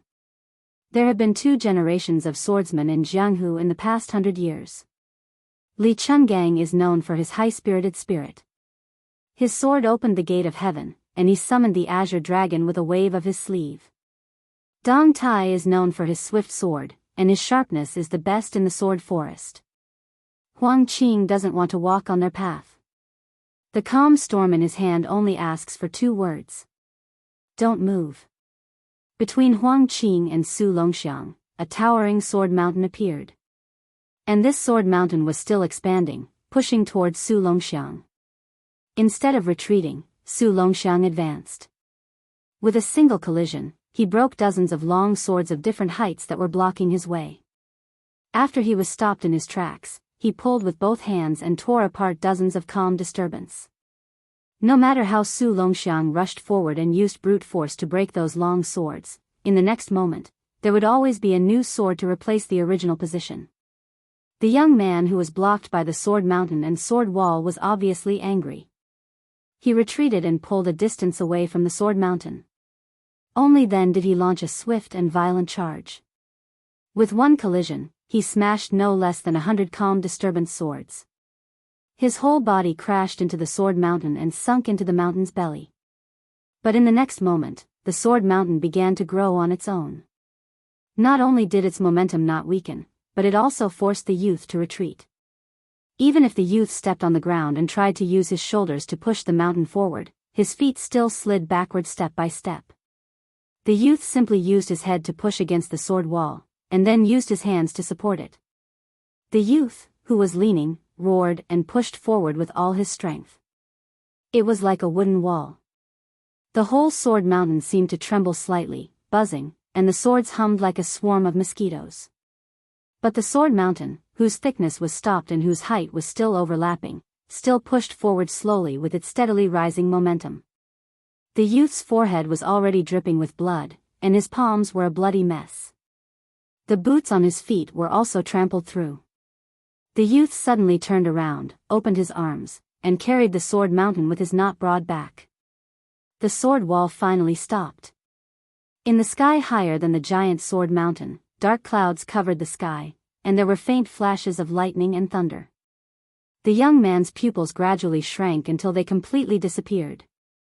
Huang Qing said softly, "The birth of you, Su Longxiang, was never a matter of rules. You shouldn't live long in this world. Then I will use the rules to fulfill the rules." Huang Qing drew a circle with the calm disturbance in his hand. It was a simple movement that even a toddler could casually perform, but Huang Qing, whose sword energy was second to none in the world, found it extremely difficult and stagnant. Then, the countless calm storm swords that formed a mountain of swords began to change their formation. Su Longxiang's swords floated in the air around him, behind him, and above his head. It formed a huge semicircle. The tip of each calm the storm sword was pointed at the young man in the middle. Huang Qing looked at the sky from the back of the sword arc. The black clouds were getting thicker and thicker, and the purple lightning that was as thick as a tree was rolling crazily. Huang Qing, whose sword-wielding arm began to tremble, said softly, "Since you seek your own death and are not afraid of attracting the heavenly tribulation, then I will send you on your last journey." This last sword was called Rules. Huang Qing originally wanted to compete with the sword god Dong Tai, and it would be an unprecedented competition of speed in the path of the sword. He didn't expect to use it on Su Longxiang first. Huang Qing suddenly spat out a mouthful of blood, which splashed onto the sword. The calm disturbance fell to the ground. The semicircle sword formation that covered the sky and earth exploded with a boom. Huang Qing's face was filled with shock and confusion. In the distance, the young man stood with his back bent, his arms hanging low. The young man's face couldn't be seen. 7 or 8 thick streams of black energy, like evil dragons, wantonly swam around the young man. At this moment, Huang Qing's clothes fluttered without warning. The scene that he caught a glimpse of was even more horrifying to the sword chi cultivator. Grandmaster Copper Man was stabbed in the abdomen by a knife. Just like that, the two people and the knife continued to charge forward together and crashed into a dune. Such a large dune was instantly shattered, and the next dune was still so fragile, like a firecracker in the hands of a child. Huang Qing turned his head and saw that person standing still with the knife in his left hand. Further away, where a dune exploded, Grandmaster Copper Man stood up in the sandstorm, and with him, there was also the majestic Heavenly King Dharma body that was hundreds of feet tall. Could it be that Grandmaster Copper Man didn't even have time to call out his Dharma body after that person attacked?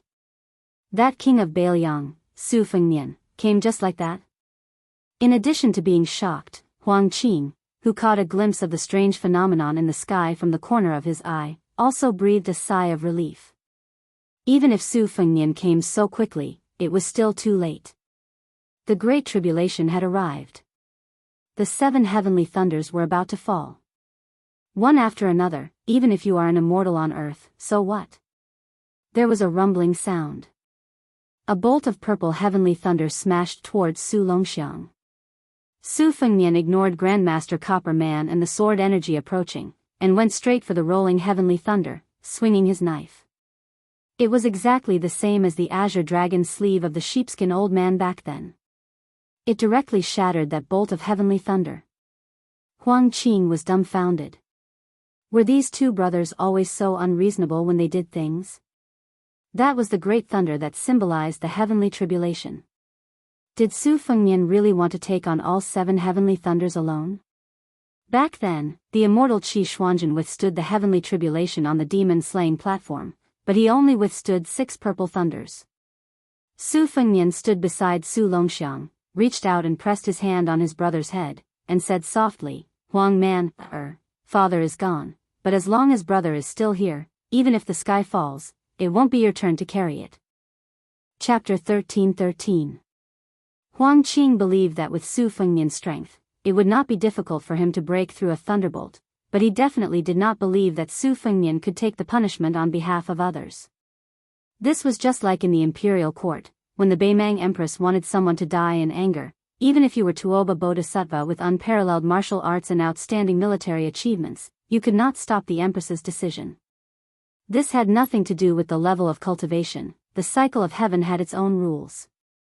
However, Huang Qing had no choice but to believe the scene in front of him. This was really beyond the imagination of Beimang's sword aura.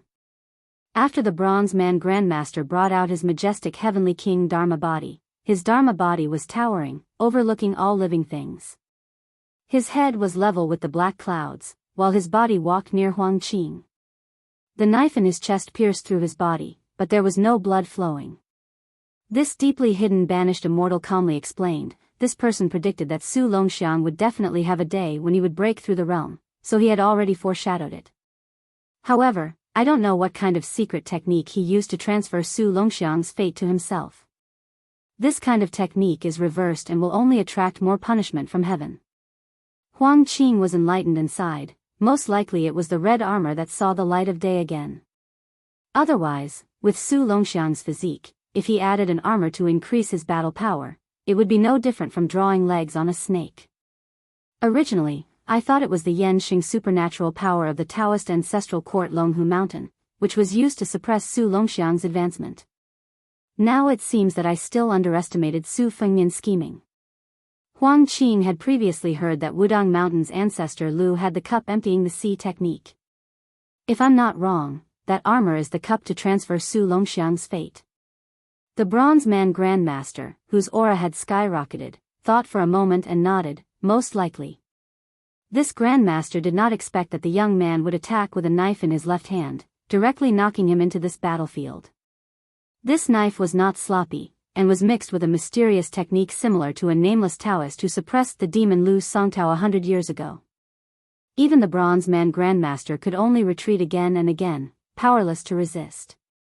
If Su Fengnian did not choose to take the initiative to draw the knife instead of killing, he might not even be able to summon the Heavenly King Dharma body and summon and die. In the vision of the Bronze Man Grandmaster, that Su Longxiang finally ascended to the celestial realm, with the evil dragon's aura of his whole body, Huang Qing might not be a match.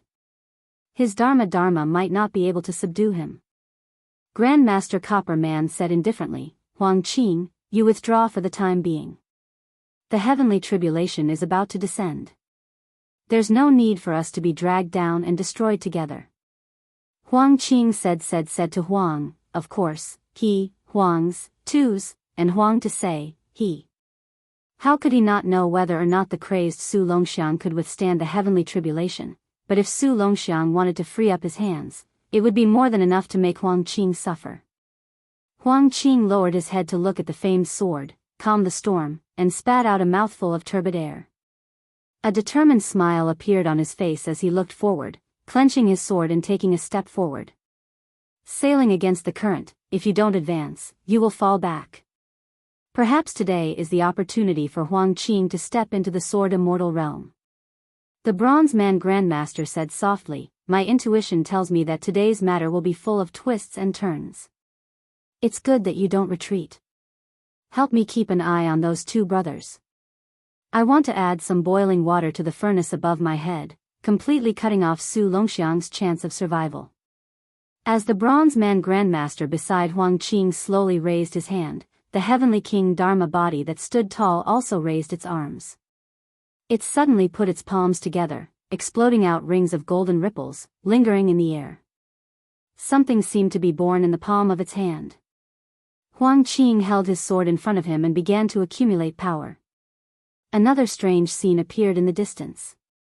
The red threads of Su Fengnian's arm that was pressing on Su Longxiang's head swayed, like thousands of slender red snakes spitting out their tongues, crazily absorbing Su Longxiang's 7 to 8 black flood dragons. Those red threads were once Cat Man Han Diaoxi's trump card to kill the heavenly phenomenon with the mysterious finger. Now, Su Fengnian was using it to steal his younger brother's heavenly phenomenon realm. The heavenly thunder was like a huge rock rolling through the black silk-like clouds, its momentum even stronger. The thunder rumbled, purple lightning intertwined, and the clouds in the sky seemed to have countless heavenly court immortals shouting angrily. When an ordinary man was angry, blood would splatter 5 steps away. When the Son of Heaven was angry, millions of corpses would fall. So what if the immortals above the 9 heavens were angry? Su Fengnian retracted his hand and gently pushed the immobile Su Longxiang, pushing his younger brother Huang Man, several miles away. Su Fengnian looked at the sky, the purple lightning swam through the clouds, like flood dragons crossing the sea. Su Fengnian held the Bailiang's saber in his hand, looked up at the sky, smiled for no reason, and said to himself, "Su Shao, don't you think that scene looks like a dragon robe?" For the first time, Huang Qing was in awe of one person. It was rumored that Wang Xianji once had the ambition to be the enemy of the world. His grandmaster's bearing far surpassed the other 9 people in the martial arts evaluation. And at this moment, Su Fengnian, facing the heavenly tribulation alone, also had the spirit of a hidden enemy nation. Huang Qing closed his eyes. The memories of his life from when he held and practiced the sword flashed through his mind. This sword chi immortal state of mind was damaged after his rule sword failed to achieve anything, which was equivalent to him failing to achieve anything. But after seeing Su Fengnian standing with his saber, he took the opportunity to touch the threshold of the earth immortal. His shaky realm actually turned out to be a blessing in disguise, steadily climbing up.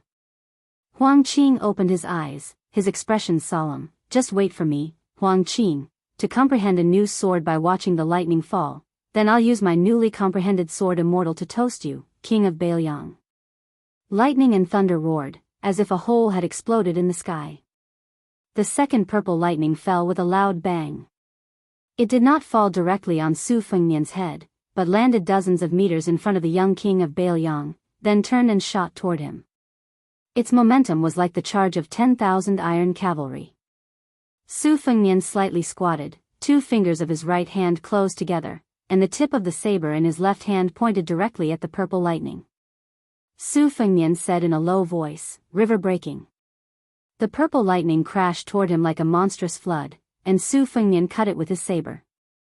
The purple tide split into 2, rushing past Su Fengnian on the left and right, and quickly dissipated between heaven and earth. There seemed to be an immortal in the sky who angrily rebuked, "How dare an ordinary person defy the heavenly Tao?" Then, a third, even thicker, rolling thunder hurriedly descended to the mortal world. Su Fengnian stabbed the cold saber into the ground beside him, building up his momentum.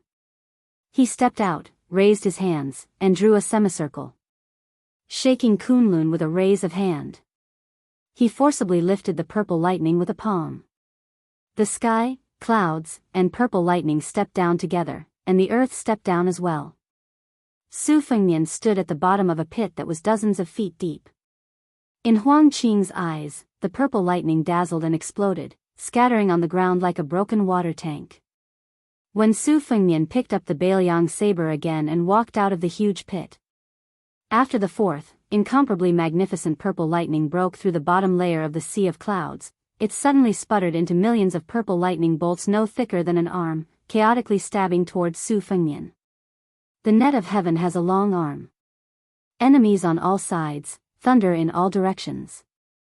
Compared to the latter half of Huang Qing's, using rules to make a square and circle, sword, it was more than just a level better. Many purple lightning bolts quickly drilled into the ground, and then quickly and violently exploded, encircling and closing in on Su Fengnian inch by inch. It could really be said to be turning heaven and earth upside down. Su Fengnian silently chanted, 6,000 li. At the crucial moment when Su Fengnian was facing off against the 4th heavenly lightning, the 100 feet Dharmakaya behind the bronze man grandmaster suddenly opened up with his palms joined together. A lively painting scroll appeared in the palms of his hands. There was a Buddha meditating and chanting sutras, and a mischievous stone nodded. There was a Taoist sitting and discussing the Tao, and a heavenly maiden scattering flowers. There was a scholar holding a book in his hand, and a stone tablet in the east. There was a sword immortal riding qi in the air, playing the sword and singing. There was a divine general riding a horse holding a spear, and his golden armor was resplendent. Although Huang Qing knew that the bronze man grandmaster was a banished immortal, he did not know that this grandmaster was actually the immortal who had once guarded the gate for the heavenly Tao. The people in the painting were clearly people who had attained the Tao and ascended hundreds of years ago. At this moment, the black tiger that had been anxiously circling away from the battlefield suddenly squatted down. There was a middle-aged Taoist with an elegant appearance standing beside the black tiger with his hands behind his back, looking at the bronze man grandmaster's Dharmakaya with a faint smile. In the 800 years of the world, no one was more immortal than him. Chapter 13-14. Huang Qing tried to comprehend the earth fairy sword by observing the thunder, but this strange Taoist appeared out of nowhere and stopped the process of comprehension. What was even stranger was that even though the comprehension was interrupted, it did not hinder the advancement of the realm at all. Even the speed of the sword intent reaching perfection did not decrease but instead increased. The Taoist crown on the Taoist's head was clearly the Wudang Taoist's Xiaoyao turban, but he wore the Taoist robe of Mount Longhu and a pair of plain hemp shoes. Without moving his feet, he suddenly appeared beside Huang Qing and stood side by side. However, the sword aura was close to Su Fengnian while the Taoist faced the Copper Man Grandmaster. Huang Qing's heart gave birth to a contradictory thought that even he felt was ridiculous. It was extremely unlikely, but the most likely. This uninvited guest was the immortal who once sat on the demon-slaying platform for 60 years, Qi Xuanzhen. He was not the most powerful person in the world, but he was more powerful than the most powerful person in the world. When Huang Qing was young, he met Beimang's grand preceptor Yuan Qingshan by chance. He listened to the secrets of Taoism and commented on the level of the Taoist masters. He said that most of the so-called immortals were just Taoists who left home. Only Wudang's sect leader Wang Zhongluo and Mount Longhu's Taoist masters were considered Taoists who lived in the mountains. Although they were in the world, they were free from worldly disturbances and could add spirituality to the mountains and bring blessings to the orthodoxy. Above the two, Mount Longhu had a Taoist named Zhao who lived in seclusion. He stole heaven's secrets and raised an evil dragon. He could be considered a secluded Taoist. For thousands of years, there were many immortals who ascended. Yuan Qingshan only respected two seniors. One was an immortal Taoist who was born several times, and the other was a true Taoist who cultivated to become an immortal but returned from Heaven's Gate, Lu Dongxian. No one doubted that Qi Xuanzhen was the reincarnation of Lu Dongxian. Huang Qing also received confirmation from Qilan's grand preceptor. As for whether the previous martial arts sect leader Hong Shixiang was also the reincarnation of Lu Dongxian, Huang Qing and Yuan Qingshan did not meet again after that time. As for why Qi Xianshu would appear at this time and place, Huang Qing had some bold guesses. If the rumor that Ancestor Lu had passed through the gate of heaven and returned to the world was true, then it was reasonable for Ancestor Copper Man, the immortal guarding the gate of heaven, to be reduced to a banished immortal. Huang Qing felt somewhat powerless. If Qi Xuanzhen were to make a move, even if he could deliver that sword strike, even if Grandmaster Copper Man could completely spread out that magnificent picture scroll, would they still be able to succeed? Qi Xuanzhen spoke. There was no sound between heaven and earth, but Huang Qing heard every word.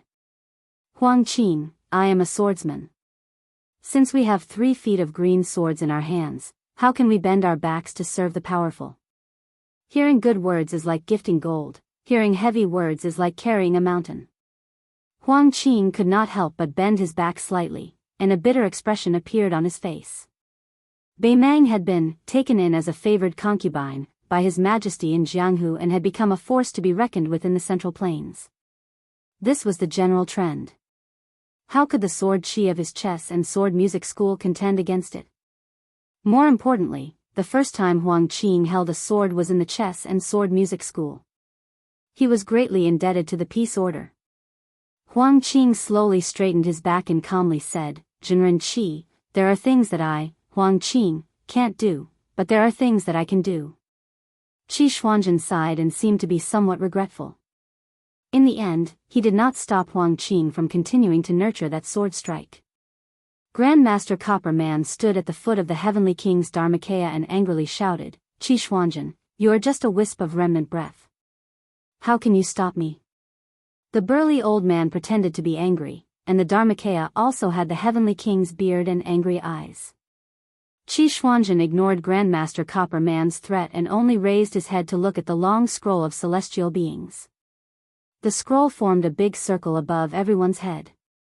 On this big circle, there were all those amazing people who had attained Tao and ascended to the heavenly gates 700 years ago.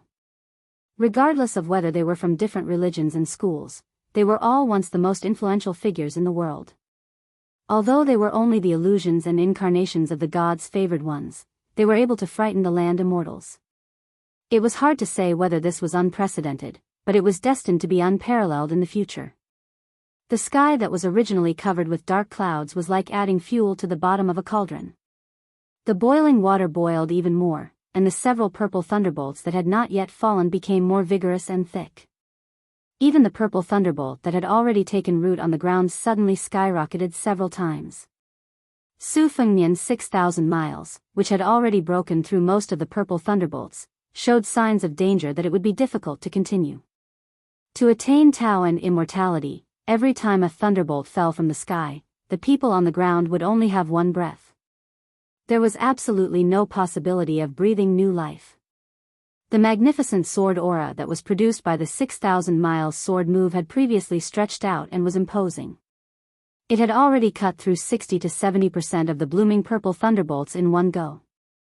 However, after the Grandmaster Copper Man's 100 feet Heavenly King Dharma body stirred up the situation, the heaven and earth changed. The furnace boiled and the purple thunderbolts on the ground collided with each other, creating countless lightning sparks that shrouded Su Fengnian. One could only vaguely see that the sword aura that was originally as magnificent as the Guangling River had shrunk into a small stream, flowing around Su Fengnian to resist the purple thunderbolts. The Grandmaster Copper Man's voice was as loud as a bell. He sneered and said, "Qi Xuanzhen, could it be that you're just bluffing? Why don't you lend a hand to save him?" He took a step forward and his voice became louder. "Qi Xuanzhen, are you unable or do you not dare?" Qi Xuanzhen's long sleeves fluttered in the wind, and the hair on his temples fluttered gently with the wind. The great spiritual master smiled and said, "You want to ruin my Tao heart with just a gatekeeper?" Qi Xuanzhen turned to look at the place where the purple thunderbolts covered the sky and shook his head. "It's only the fourth thunderbolt. Even if you're interfering, there's no need for me to do anything." They had traveled 6,000 miles in the Jianghu together. The journey was long and the Guangling River was long. However, there was a stream outside Liangzhou city that circled around the city. It was small and close. There was once an old man who lacked front teeth and loved drinking yellow wine. He led a horse across the river and never returned home.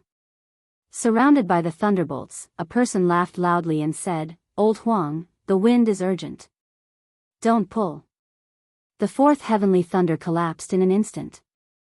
However, the fifth thunderbolt, which was turning darker and darker in color, fell instantly. Su Fengnian stretched out his hands. The Overlord carries the cauldron. Purple gas poured out crazily, leaking from his fingers and flowing violently to his head and shoulders. Qi Xuanzhen retracted his gaze and restrained his smile. Immortals use the earth as a chessboard, a mountain, a city, and a country as chess pieces, and the fate of the world as the arm that holds the chess pieces.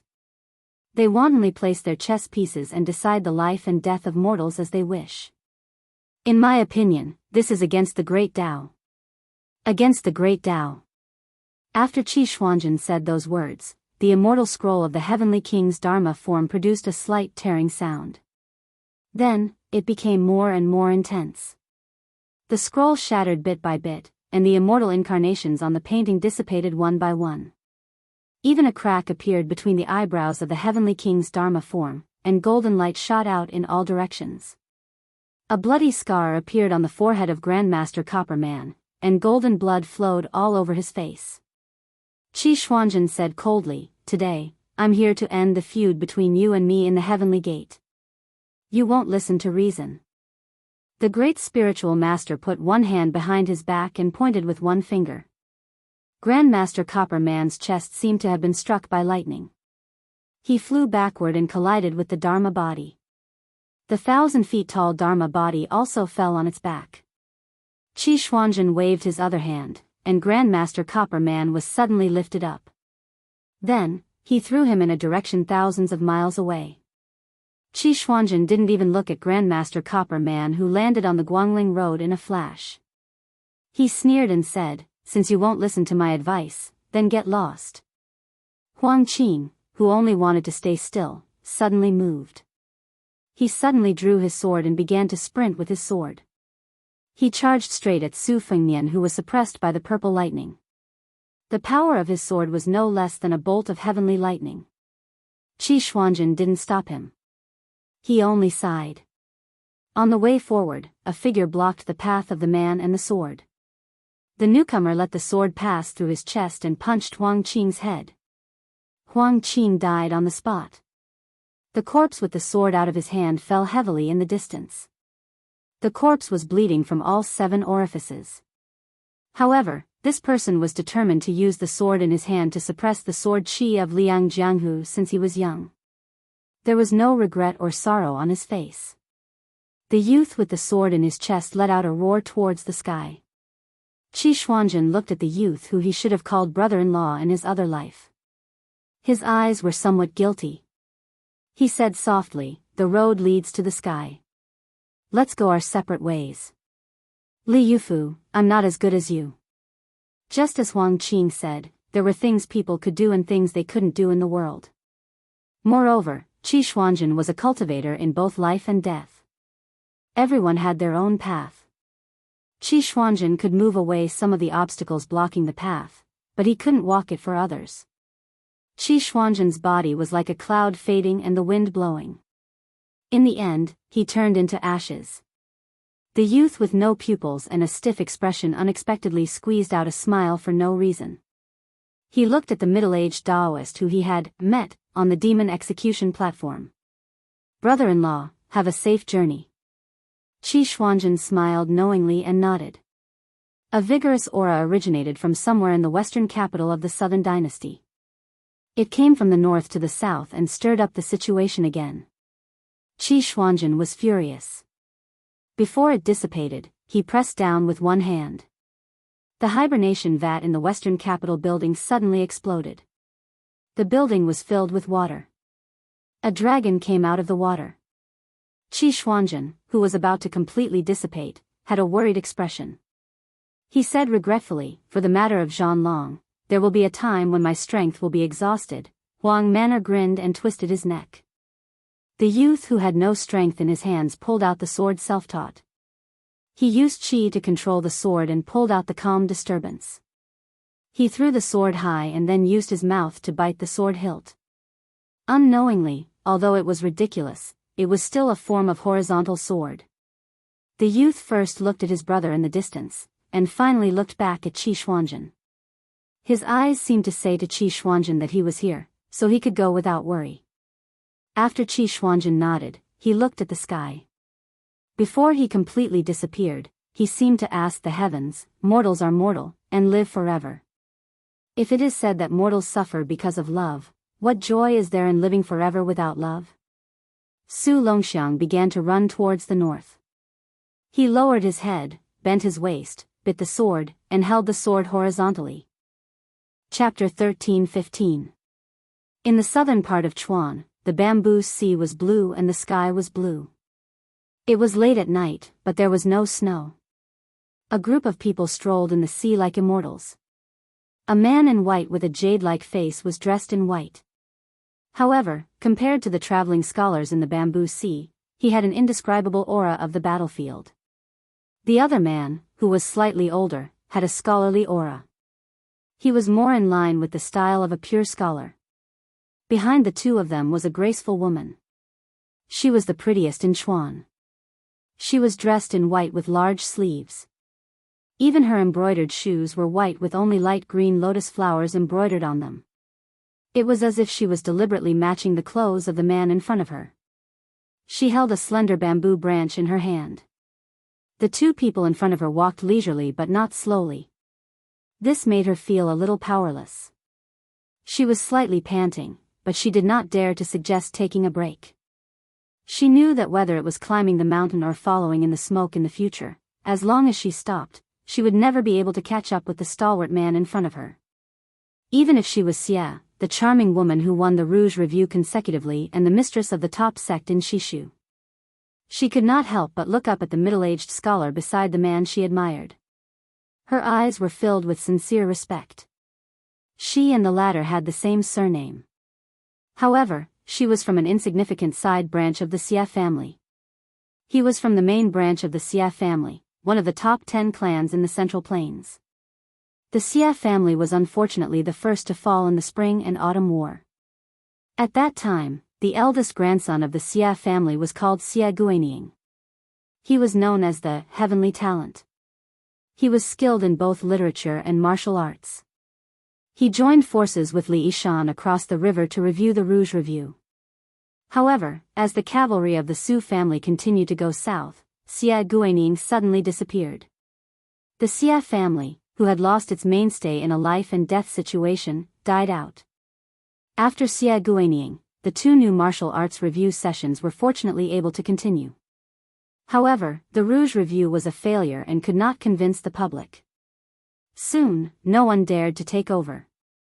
Later, even Su Weisheng of the Shangyin Academy retreated and gave up the idea. Xia Guining was just one of the many chess pieces that the Xia family hurriedly placed on the chessboard when they were in trouble.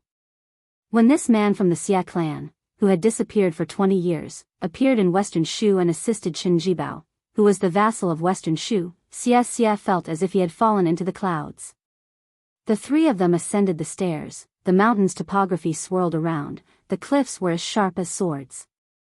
When they arrived at the top of the mountain, they gazed into the distance at the locking Dragon Cliff, a panoramic view of the Sea of Bamboo. Thank you, as the master of the Bamboo Sea, for introducing the story of So Long Cliff to the 2 of them.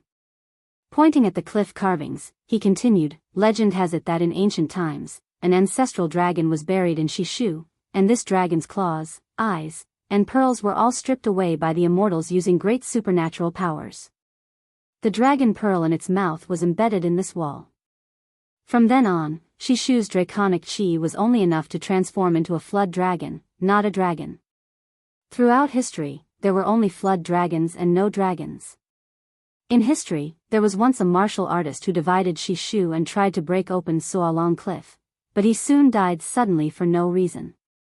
For hundreds of years, famous figures of the 3 sects of Confucianism, Buddhism, and Taoism all like to inscribe on this wall, each with their own merits.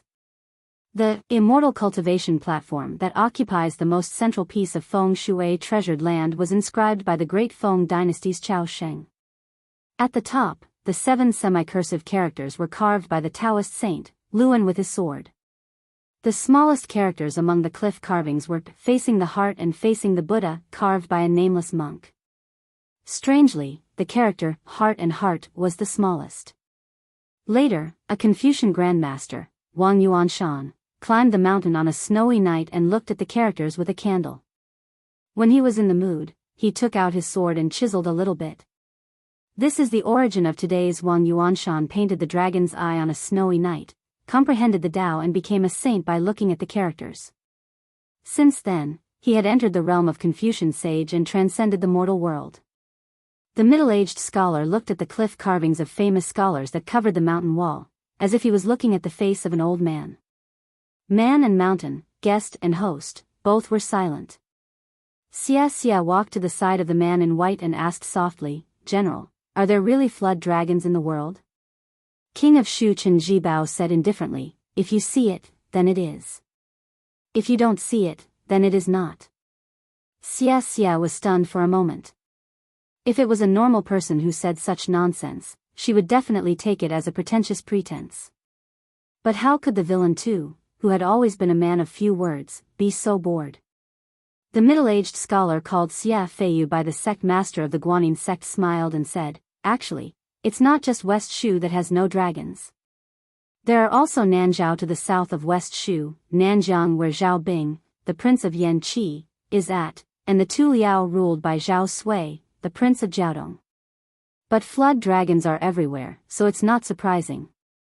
Zhao Huangchao of Dragon Tiger Mountain stole the fate of West Shu and used the number 1 blessed land of Taoism, Earth Lung Mountain, as a cave to raise a black dragon. Beimang absorbed the fate that Hong Jia brought to the north and successfully raised a flood dragon somewhere in Xijing. Xia Feiyu suddenly laughed. Zhao Bing and Nailan Yusi of Nanjiang have been racking their brains over the matter of the dragon and have been playing little tricks. Great Peace City has turned a blind eye to it. Su Shao and Li Yishan of Bailiang are too lazy to care about the illusory fate. Instead, they are viewed as a great threat by the imperial court. Xia, can you guess the reason behind this? Xia shook her head. Xia Feiyu turned and glanced at the white-robed Qin Jibao. His tone was playful. 20 years ago, Huang Longsher was the instigator of the prophecy of white python prospering Qin, that was widely spread in Great Peace City. I also added fuel to the fire. At the time, the imperial astronomer quickly found evidence from the dusty ancient records. The black dragon of Earth Lung Mountain came because of this. As for the white python robe that the imperial court gave to Su Fengnian, it was also made by me. Speaking of which, no matter how much everyone, including me, played around with the prophecy, it was just copying the wisdom of others. It is not even worthy of carrying shoes for that Huang Sanjia. Saying this, Xia Feiyu suddenly looked to the north. He narrowed his eyes and made a sound of surprise. His left hand shrunk into his sleeve and quickly calculated. Chen Jibao looked to the north almost at the same time. Only the ignorant Xia was left. She had heard that after entering celestial phenomenon, one would have a chance of attaining the mysterious heavens perception. Xia had a deep understanding of the four realms of first rank. Celestial phenomenon was a threshold. The difference between celestial phenomenon and finger profound was only second to the difference between first and second ranks. The first grade of Taoism enlightened being was the finger mystic. Many talented Qi watchers, such as Meiyingyi from the Guanyin sect, could also comprehend the finger sword. Many martial artists in the first grade of Vajra realm had one or two finger mystic secret techniques as their trump card. Celestial phenomenon was much rarer than finger profound. After entering finger profound, it was rare to be able to go further. However, if one entered celestial phenomenon and became an earth immortal, it was a matter of pushing the boat with the current. Xia Feiyu kept calculating with his fingers in his sleeve. He said softly, before celestial phenomenon, the depth of Qi in a martial artist's body is like a well or a pond. Each has its own depth, but it is still a stagnant water. Once a battle of life and death occurs, the water in the well or the pond will be reduced by a fraction. Then, once one enters celestial phenomenon, it will be like the spring god lake, connected to the river. It will be a living water with a source. However, once there is a rainstorm, the river will flood and the lake will be implicated. Celestial phenomenon has its advantages and disadvantages. After resonating with heaven and earth, it is like handing over a travel permit to God. The saints of the three sects don't dare to kill because the rules are the most important in the three sections. As the saying goes, heaven's law is clear. They don't dare to cross the line. Qin Jibao asked, has Beimang made a move? Xia Feiyu nodded and said, it is indeed a big movement. What followed was a long silence, and the middle-aged scholar occasionally spoke. Even if he spoke, his words were concise and comprehensive, making it hard to understand. Xia Feiyu heard about sword aura, banished deity, 7 thunders become 8 thunders, Qi Xianju, dragon tiger purple golden lotus, hibernation vat, and so on. During this period, Xia Feiyu noticed that Qin Jibao's gaze shifted from the west to the east, as if he was admiring a shooting star across the sky. However, she followed his line of sight and saw nothing. As the twilight deepened, Xia Feiyu couldn't hide his fatigue. However, he soon became energetic. He stretched out his left hand and flicked his 5 fingers. He said decisively, great things can be expected. Xia Feiyu looked at the sky and stretched out his arms. He muttered, there are layers of sieves between heaven and earth. It is easy to go up but hard to go down. The banished deity is a fish that slipped through the net. He is also the bait that the celestial being deliberately left behind. The Xia family retreats in order to advance. I, Xia Feiyu, have retreated again and again.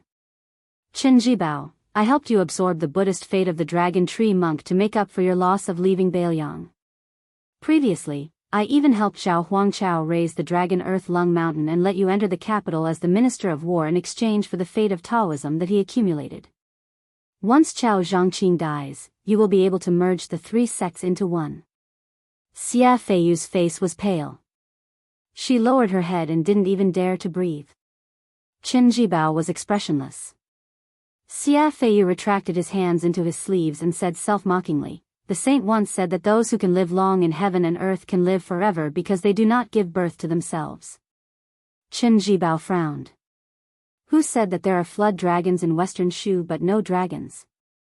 Xia Feiyu turned around and faced the cliff that was said to be locking the dragon. He shook his sleeves and a white bowl appeared in front of him. There were small flood dragons swimming in the bowl like fish. The flood dragons jumped out of the bowl like flying fish. They swam towards the cliff and hid within. Xia Feiyu laughed. Qi Xuanjun has broken the hibernation vat. The battle between the dragon and python is imminent. After tonight, the hidden dragon of southern border will still be difficult to achieve, but there is a true dragon in western Shu. This is the last chapter for today. The next chapter, Dragon Slaying, is really difficult to write. Chapter 13-16. The woman was sitting on a sand dune. Her sitting posture was as casual as the bold men at the border. She was so tall that she looked majestic even when she was sitting. She witnessed the spectacular scene of someone fighting against the purple thunder of heaven's tribulation by himself. Even though she was the world's top chi cultivator guru, she was still shaken. After she followed the man here, she saw the heavenly king Dharma form of the bronze man grandmaster, Huang Qing's sword Qi, and Qi Xuanjun's appearance and eventual disappearance. Regarding the appearance of Qi Xuanjun, she was more aware than anyone else in the world. For cultivators, the word karma was like the common people who were plagued with diseases, which could be cured easily. If Qi Xuanjun, or Ancestor Lu, wanted to continue his cultivation without hindrance, he must have a result, which was to completely settle his grievances with the Ancestor Copper Man, who was a banished immortal. As for why Qi Xuanjun, who was born from one Qi, through the Ancestor Copper Man into Guangling sect, she guessed that it had something to do with Huang Sanjia. If Huang Sanjia could make up for his mistakes, he might be able to return to heaven. Huang Qing's death at the hands of Su Longxiang, who had brazenly ascended, was unexpected, but within reason. In her opinion, Wang Xianji, who had suppressed the Jianghu for 60 years, was an old man with an unreasonable fist. However, Su Longxiang's talent was not inferior in any way. In fact, Su Longxiang was even more unreasonable than the one in the distance. Even if Huang Qing's aptitude, temperament, and strength were among the top martial artists, it was still too early for him to meet Su Longxiang, who was willing to sacrifice himself to attract the heavenly thunder. It would be more likely for him to become a real sword fairy. Due to Qi Xuanjun's interference, the situation did not favor Bei Mang. However, it was still difficult to stop the collapse of the Great Tower. The woman in white had a complicated expression. She grabbed 2 handfuls of sand. She hesitated whether she should take action or not. Tantai Pingjing and the 6-jewel Bodhisattva of Mount Lantua were now considered to have boarded Bailiang's pirate ship. They each had their own secret desires. The latter hoped to unify the western regions with the help of the Bailiang cavalry, and even to spread their teachings to the Central Plains without hindrance in the future. Compared to the female Dharmaraja, the Guanyin sect was not so utilitarian. Tantai Pingjing's original intention was nothing more than to amend the sky. The ancestors of the sect had once passed down the 4 words of a prophecy: the sky tilted to the northwest. Later, after her master's painstaking research, she reached the realm of a celestial being. However, she only came up with a vague conclusion that the sky in the northwest broke open and Qi flowed backwards into the earth, just like the sea flowed backwards into the rivers. Tantai Pingjing could only take one step at a time. If Bailiang was really the main culprit, then the Guanyin sect, as the current ally of Bailiang, would have no choice but to change sides. However, Tantai Pingjing had never been honest with that person about this secret hidden deep in her heart. It was not that he was unwilling, but that he could not. Tantai Pingjing looked into the distance. The 5th heavenly thunder was about to fall. That person had quickly taken a breath of fresh air and was ready to strike. Before this, he had tried to stop Su Longxiang from heading north. However, he was quickly targeted by the heavenly thunder above his head. He had no time to care about anything else and could not do anything else. There were many helpless things in the world. Undoubtedly, it was not that he was unwilling, but that he could not do anything. Even if he had withstood 4 heavenly thunders, he was no exception. Their hearts were linked and they understood at once. Tantai Pingjing did not receive any reminder, but she already knew what he was thinking. She sighed and no longer hesitated. She raised her arms and her sleeves were like wings. She pressed her fists together and slowly pulled them apart. Yellow sand sprinkled from between her fingers. The yellow sand sprinkled down, each grain distinct and hovering in the air. The waterfall fell from the sky. Its spray was like pearls, its flow was like silk, and its sound was like a zither. The mysterious scene that appeared in front of her was like a work of God. After all, it only happened in a short distance. It was not spectacular, but it was definitely shocking. The Guanyin sect had two secret treasures that allowed this sect to suppress the Qi cultivators of the supporting dragon sect in the north. One of them was the land pilgrimage map that almost caused Su Fengnian to fail miserably. The other was the moon well heavenly mirror that was becoming more and more unknown. Both of them targeted the Yuxiu Bell spirit between heaven and earth, making it difficult for it to cross the heavenly thunder pool and binding it within the rules. The latter appeared for the first time in hundreds of years. Coincidentally, not long ago, Tantai Pingjing tested Su Longxiang. However, at that time, the moon well heavenly mirror was formed by two green water droplets falling down in two arcs. It was also at that time that someone went against common sense and passed through the moon well heavenly mirror. It was like breaking the moon on the sea, causing ripples in the heart of the great master Tantai, who had cultivated Taoism for almost 100 years. Literature seemed to be happy to see the mountains unequal. However, cultivation was the exact opposite. It was most afraid of ups and downs in one's Taoist heart. Tantai Pingjing wanted to calm down the ripples, and even more so, her Taoist heart. This time, she made an exception to help him. She would treat it as repaying the favor of guiding her in her previous life. After that, no matter how the Battle of Liangmang went, she would not owe him anything. She would do everything according to the rules. Tantai Pingjing sat upright. In front of her was the still waterfall made of yellow sand. To be precise, it was another form of the moon well heavenly mirror. Her arms suddenly pulled outwards. The heavenly mirror suddenly enlarged and stood upright in front of her. Tantai Pingjing stretched out a finger and gently pushed the mirror surface. The mirror moved horizontally and then disappeared in a flash. More than 300 miles away in the north, the moon well heavenly mirror that had expanded countless times slowly appeared. To the south of the mirror, Su Longxiang was running with a sword in his mouth with his head lowered. To the north of the mirror, a huge monster appeared angrily after the hibernating vat was broken by Qi Xian. The young man and the huge monster that should only be embroidered on the dragon robe and python costume should have collided at the place where the mirror appeared.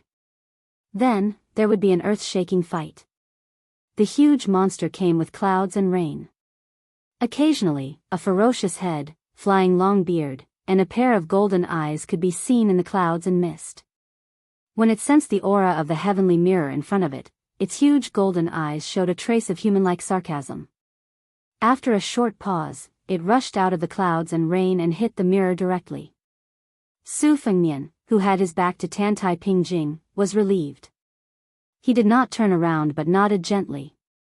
This subtle action was already the greatest gratitude to this Qi trainer guru for doing her best. Tantai Pingjing looked at the lonely back with purple thunder hanging over his head. Tears blurred her eyes for no reason. There was once a man with white hair standing by the Guangling River.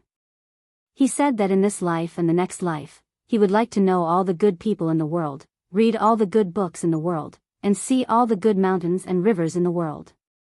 No matter how good the scenery in the sky was, he would never envy it. After Tantai Pingjing mobilized so many people to take out the important weapon of the sect, she looked a little dejected and sat on the sand dune in a daze. For Su Fengnian, who was fighting against the heaven's punishment, this was definitely not a measure of timely help. It was one disaster after another. Chapter 13:17. There was a saying in the world that a big python in the mountain would become a flood dragon after entering the river. Finally, it would come to the door and become a dragon. In the 9 kingdoms of spring and autumn, the flames of war were everywhere. Except for West Shu, which had locked up the real dragon since ancient times, the 8 kingdoms each had a real dragon hidden by fate.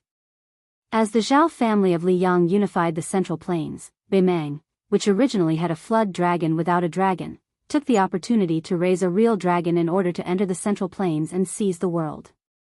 Zhao Huangqiao, who was stubborn, was also lucky enough to raise a black dragon in the Earth Lung Mountain. He even set up a sinister plot in the Bailiang Inn in order to swallow the fate of West Chu and harm the Su family of Bailiang. Now Xia Feiyu followed Chen Jibao into Shu to catch a flood dragon and raise a dragon to help Chen Jibao become a saint. Once he succeeded, not to mention that the fate of Shu would skyrocket, Chen Jibao alone would be enough to compete with Su Fengnian, the so-called #1 person in the world, and even have a greater chance of winning. There were 3 real dragons in the world, and the target was actually the man in front of her in the end. Especially the one from Beimang, who was about to descend here. Tantai calmly looked at the back and asked softly, "Don't you think you are pitiful?" She took a deep breath and stood up. Finally, her heart was as still as water again. She no longer looked at the man who was destined to die, and turned to walk down the hill. Su Fengnian successively used Li Chuangong's one-sleeve green snake, Wudong's old chief Wang Zhongluo's 2 fingers breaking the river, Beimang's shaking the Kunlun with the rising hand, and old Huang's 9,000 miles sword to destroy the 4 heavenly thunders. These 4 moves were all to counter soldiers with arms and water with an earth weir. Su Fengnian looked up at the 5th heavenly thunders that were constantly accumulating purple gas and white lightning, and remained silent. If the immortals touched the top of the head, it meant that the hair was tied and the hair was tied to immortality. Then was the heavenly thunders pressing the top of the head meant that life and death were in the hands of heaven? At this moment, Su Fengnian couldn't say anything like "a man can conquer the heavens."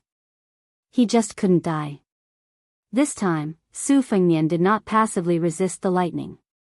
Instead, he tapped the ground with the tip of his foot, creating a huge spider web on the yellow sand. He rose from the ground and raised his palm, welcoming the heavenly lightning that had finally descended. Even if the sky were to collapse, he still had to try and see if he could hold it up with one hand. When Su Fengnian's palm came into contact with the majestic purple lightning, it was as if the tip of a needle had come into contact with a heavy hammer. The thick and solid lightning did not flow down along his palm. Instead, it condensed into a flat surface like a mirror, maintaining a falling posture as a whole. Obviously, it did not give Su Fengnian any chance to take advantage of the situation. Su Fengnian's palm was like a mortal holding up his palm to catch the rain. Thunder and lightning splashed in all directions like water droplets. It was a spectacular sight. Su Fengnian's eyes turned red. He stole a lesson from the human cat Han Diaosi. Then, red threads continuously grew, like thousands of slender red snakes swimming all over his body. The heavenly lightning did not strike Su Fengnian back to the ground. However, falling was inevitable. The purple lightning began to compress from top to bottom. Its momentum seemed to be diminishing, but the weight of the heavenly lightning did not weaken in the slightest. After half an incense stick's worth of time, Su Fengnian, with his arms trembling, was still suspended in the air. However, after the descending heavenly lightning was continuously compressed, it became a narrow surface less than 3 inches thick. Su Fengnian pursed his lips and clenched his teeth. However, blood continued to seep out from between his teeth, filling his mouth with blood. Su Fengnian exhaled the last bit of air left in his body. His slightly bent arm instantly straightened. His palm pushed up, and his body rose 1 zhang. Although the entire purple lightning mirror did not shatter, the center of the mirror was dented by him. Although Tantai Pingjing had already walked down the dune and was moving further and further away from Su Fengnian, she was still certain that the 5th bolt of heavenly lightning was most likely unable to suppress Su Fengnian. Only now did she realize that it was snowing. However, due to the interference of the heavenly tribulation, there was temporarily no snow. She suddenly and quickly turned her head to look. Anger, surprise, and panic intertwined. For the first time, she felt regret. Unexpectedly, she directly turned back to the sand dune and looked up. The situation was extremely serious. She was the one who sent out the Moonwell sky mirror. Of course, she knew the result of the collision between Su Longxiang and the giant with scales as big as a basin. The latter did not come into contact with the teenager, but came directly to this place. Then, the latter quickly showed her, a chi cultivator, what was called unpredictable nature's design. According to the historical records, the heavenly dragon could be both dark and bright, thin and huge. There was once a heavenly dragon in the East Sea. It opened its mouth from the clouds and sucked the sea. The water was like a waterfall into the dragon's mouth. It was extremely spectacular. What Tantai Pingjing saw was similar to the records. After the real dragon that had been dormant in Beimang for many years passed through the mirror, its power was temporarily restrained by the Moonwell sky mirror. It was as small as a snake, floating in the air. However, when it opened its mouth, it quickly swallowed the fifth bolt of heavenly lightning that was about to be broken by Su Fengnian into its stomach. In this way, it suddenly shook its body and shook off the rules of nature imposed on it by the sky mirror. Its body and momentum grew rapidly, and in an instant, it became 200 or 300 feet long as a small dragon. It was not in a hurry to hit Su Fengnian when he was down. Instead, it quietly crept in the air like a python whose belly swelled after a full meal, staring coldly at Su Fengnian. It seemed to be gloating at the show. The fifth bolt of heavenly lightning dissipated. However, in the sky that was covered with dark clouds, the rolling thunder was even louder. There was an additional bolt of purple lightning in the sky. 7 thunders became 8. It was more of a hindrance than a help. Tantai Pingjing's unintentional action was like this, and its evil intention was even more so. The heavenly thunder summoner seemed to be angry because the rules were broken. However, it did not punish the real dragon of Beimang, but Su Fengnian, who was a helper. The 6th bolt of heavenly lightning did not give Su Fengnian any chance to breathe at all. It came to the human world. This bolt of purple lightning was not as thick as a mountain. Instead, it was extremely thin. Life and death were on the line. It was really a thin line. Su Fengnian almost immediately gave up the decision to retreat. Relying on instinct, he tried to tilt his head back. However, his head barely avoided this bolt of lightning, but his abdomen could not escape. It was instantly penetrated by this bolt of purple lightning. The teenager who was connected to Su Fengnian by blood was originally looking around 300 miles away. He did not know why he could not stop the big snake. When he looked back and saw the bolt of purple lightning that connected heaven and earth, he seemed to realize something and began to run back the way he came. For some reason, the 7th bolt of lightning was much less powerful than the first 6. The sound of thunder gradually faded, and the lightning gradually faded. However, the dark clouds in the sky gradually turned purple. Tantai Pingjing did not hear the thunder, but her heart was beating like a drum. She was just an outsider, but she was already so embarrassed. How would that guy deal with it? In the distance, the real dragon that was getting bigger and bigger had a pair of emotionless golden eyes. Its 2 dragon whiskers were swaying leisurely. Su Fengnian fell back to the ground. The right hand that had withstood the 6th bolt of lightning was still surrounded by lightning and sizzling. He gently pressed his bleeding abdomen with his left hand, barely preventing the injury from worsening. He raised his head and looked at the sky. The emperor of the Great Qin dynasty, the Zhenwu Great Emperor, and the most powerful vassal of the Liang dynasty. His mother was gone. Su Shao was gone. His eldest sister was gone. His second sister was in a wheelchair. She almost died back then. Guarding the northwest gate for the people of the Central Plains was the best he could do. If he couldn't do it, he wouldn't feel too guilty. But who would want to take away Su Fengnian's younger brother, Huang Man? No. At the end of his second tour of Jianghu, the old man with the sheepskin fur coat had broken 2,600 armor at the Guangling River. At that time, he had no way to reason with the king of Guangling, Zhao Yi. It was Su Shao who did it. At that time, Su Shao said that he was old and that Su Fengnian would have to reason with others in the future. So today, Su Fengnian would have to reason with God. The 7th bolt of lightning was faintly rotating in the sky above his head. It restrained its heavenly might and did not release it. This allowed the snowflakes that had been falling to the ground only a few miles away to drift over with the wind. The Bailiang saber stuck in the ground in the distance was not conspicuous. There was a saber in the snow. Chapter 13:18. Perhaps in the eyes of people from the Central Plains, Su Zhao's doggerel, which began with snowflakes as big as fists, was simply nonsense from the frontier barbarians. However, the snow situation between the two cities of Qingcang and Linyao did have the spirit of a snowflake as big as a banquet. Tantai Pingjing looked at the seventh heavenly thunder in the sky. It was the last pass of Su Zhao's youngest son's natal heavenly tribulation, the tribulation of dragon and elephant. However, due to the disturbance of the true dragon of Beimang, the extremely rare thunder above thunder was born. Tantai Pingjing did not think that Su Fengnian could withstand the seventh heavenly thunder, not to mention the unpredictable eighth heavenly thunder. The great guru also could not hide her pale face.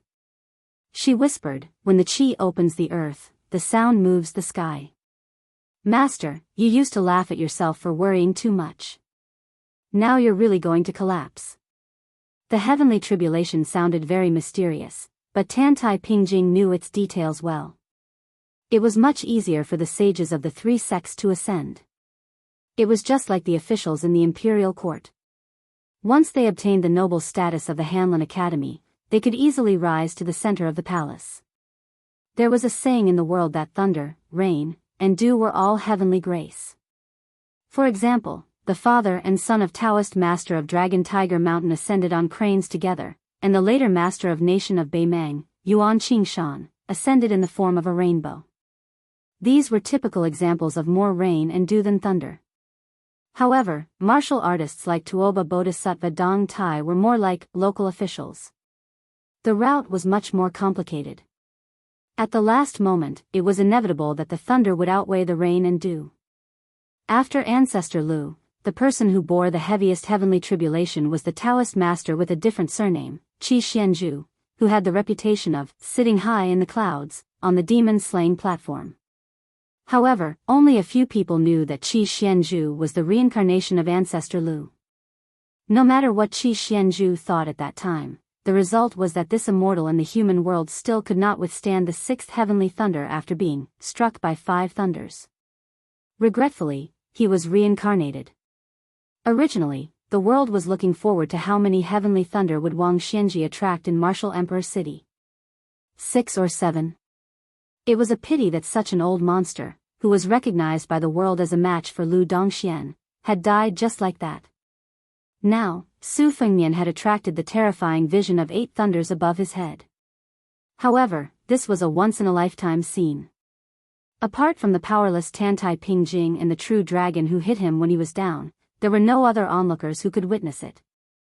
Behind Tantai Pingjing, a slightly teasing and mellow voice suddenly came, "This is not like you."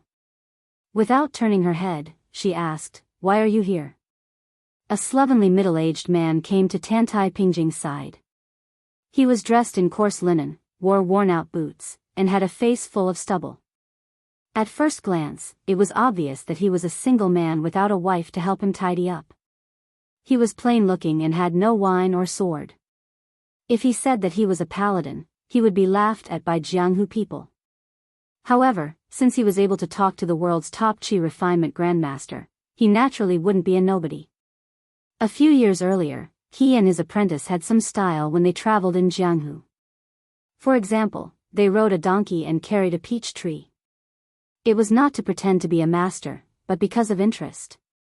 In fact, at his level, even if he walked with a donkey or carried a peach tree on his back, no one in Jianghu dared to be disrespectful to him. In the past 800 years, Jianghu had been unique in Jianghu. There were more than 30 masters who were close to earth immortals. There were 1 or 2 sword gods in each generation of Jianghu. Most of them became the first person in the world at that time. However, only the peach blossom sword god, who reached the top of Jianghu at a very young age, was regarded as another champion of Jianghu after Ancestor Lu and Li Chenggang. He was said to be close to Tao. Therefore, the name Dong Tai could not be avoided in Jianghu for another 300 years. This middle-aged man who came from a humble background but had great achievements smiled and said, "How can I not come after making such a big fuss?" Then, Dong Tai said to himself, "I can't figure out how old Monster Wang lost, but I can guess why he lost." At that time, the boy surnamed Su said that he was in an out-of-body state to cultivate his spirit. He also had Gao Shulu's celestial being body. He looked like he was on par with me, Tuoba Bodhisattva, and Chao Changqing. However, he was qualified to challenge Wang Xianji to a death battle. But as for life and death, it should not have been old monster Wang who died. Therefore, I guess that at the last moment, old monster Wang made the same mistake as Gao Shulu. He gave up on Jianghu and wanted to surpass Su Fengnian in the word Tao. Dong Tai nodded to himself and said, most likely so. Just like me, after I reach the celestial being realm by luck, if I kill people with my swordsmanship, even if I kill people, I will feel that I have an unfair advantage. Tantai Pingjing said sarcastically, should every number one person in the world be conceited? Dong Tai shook his head and said with a smile, conceited? You are so wrong. I should say that if you don't have the spirit of being invincible against the world, you won't be able to become a celestial being. Tantai Pingjing fell into silence. Dong Tai said softly, after Li Chungang lent me his sword, he understood his own limitations. It's not that I am arrogant, but my sword has indeed cultivated the sword aura to the extreme and the speed of my sword to the extreme. I, Dong Tai, have cultivated my swordsmanship to the point of almost reaching the Tao but still not reaching the Tao. However, my swordsmanship is small but not big enough. Therefore, I rode my sword out to sea for tens of thousands of miles. Senior Tantai, you have lived alone on an island in the sea for a long time, so you should have seen the sea often. You will understand the magnificent concept of burning the sun and spitting out clouds, swallowing the river and washing the moon. Along the way, when I was in the mood, I cut down hundreds of islands with my sword one after another. I also followed the tide and finally comprehended the swordsmanship. At this point, Dong Tai stopped talking and looked at the sky in the distance. Tantai Pingjing sighed and said, no matter how many bolts of lightning there is a rule. The power of the last bolt of lightning must be the sum of all the previous bolts of lightning. Dong Tai clicked his tongue and said, the last part of 100 miles is 90 miles? Tantai Pingjing asked, you don't want to help? Dong Tai glanced at the real dragon with golden eyes and shook his head. He said in a low voice, what's there to help? Would I ask Chao Changqing to deal with Wang Xianji? Would Chao Changqing ask Su Fengnian to assassinate the Emperor of Liang? Would Su Fengnian ask for help to kill Empress Murong? Dong Tai suddenly laughed and said helplessly, if it's possible, this kid will most likely do it. Why does Wu Su have such a scoundrel as a son? Tantai Pingjing said indifferently, he's also Su Zhao's son. Dong Tai sighed and said, yes, but the three of them are all stubborn and one-track minded. Sure enough, they're like family. Tantai Pingjing smiled and said, if it's not like this, would Dong Tai teach Su Fengnian the flying sword? Chapter 13:19.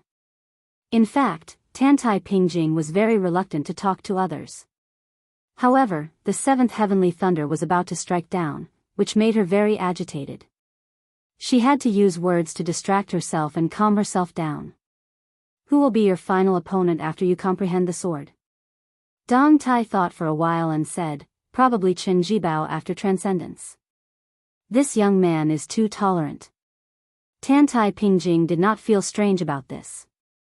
Xia Guanying, who went to Shu State to assist Chen Jibao, was very shrewd. He hid deeper than Xiuan Benshi, the emperor of Liang. After almost 20 years of planning, he chose Chen Jibao in order to make the shaky aristocratic families rise again. Because once Chen Jibao was determined to fight for the world, he would definitely need the help of those aristocratic families. In the future, when he unified the country, those forces behind Xia Guanying would definitely follow him. In fact, Xia Guanying's enemies were three people in succession. Su Shao, who destroyed the foundation of his family, Huang Longshi, who added fuel to the fire, and Zhang Julu, who opened the door for the poor. Now one was dead, and the other two were about to die. Xia Guanying had a great chance of winning. Dong Tai said, coming. He and Tantai Pingjing almost fell back at the same time. The Beimang dragon also turned around and left, shaking its tail and swaying its whiskers. In the dark purple sky, it was as if a god had pried a mountain and thrown it into the sea. A circle of violent ripples that could be seen by the naked eye appeared in the sky, and then quickly spread out. The earth trembled in resonance with it, and the snow and yellow sand rolled together. A purple thunder light column slowly penetrated the rippling lake, like a stone pillar smashed into the water. Su Fengnian used qi to control the Bailiang saber.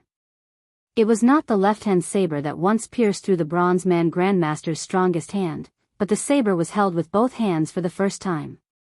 He raised his head and looked at the seventh heavenly thunder. Su Fengnian, whose sleeves seemed to be full of wind and thunder, had a smile at the corner of his mouth.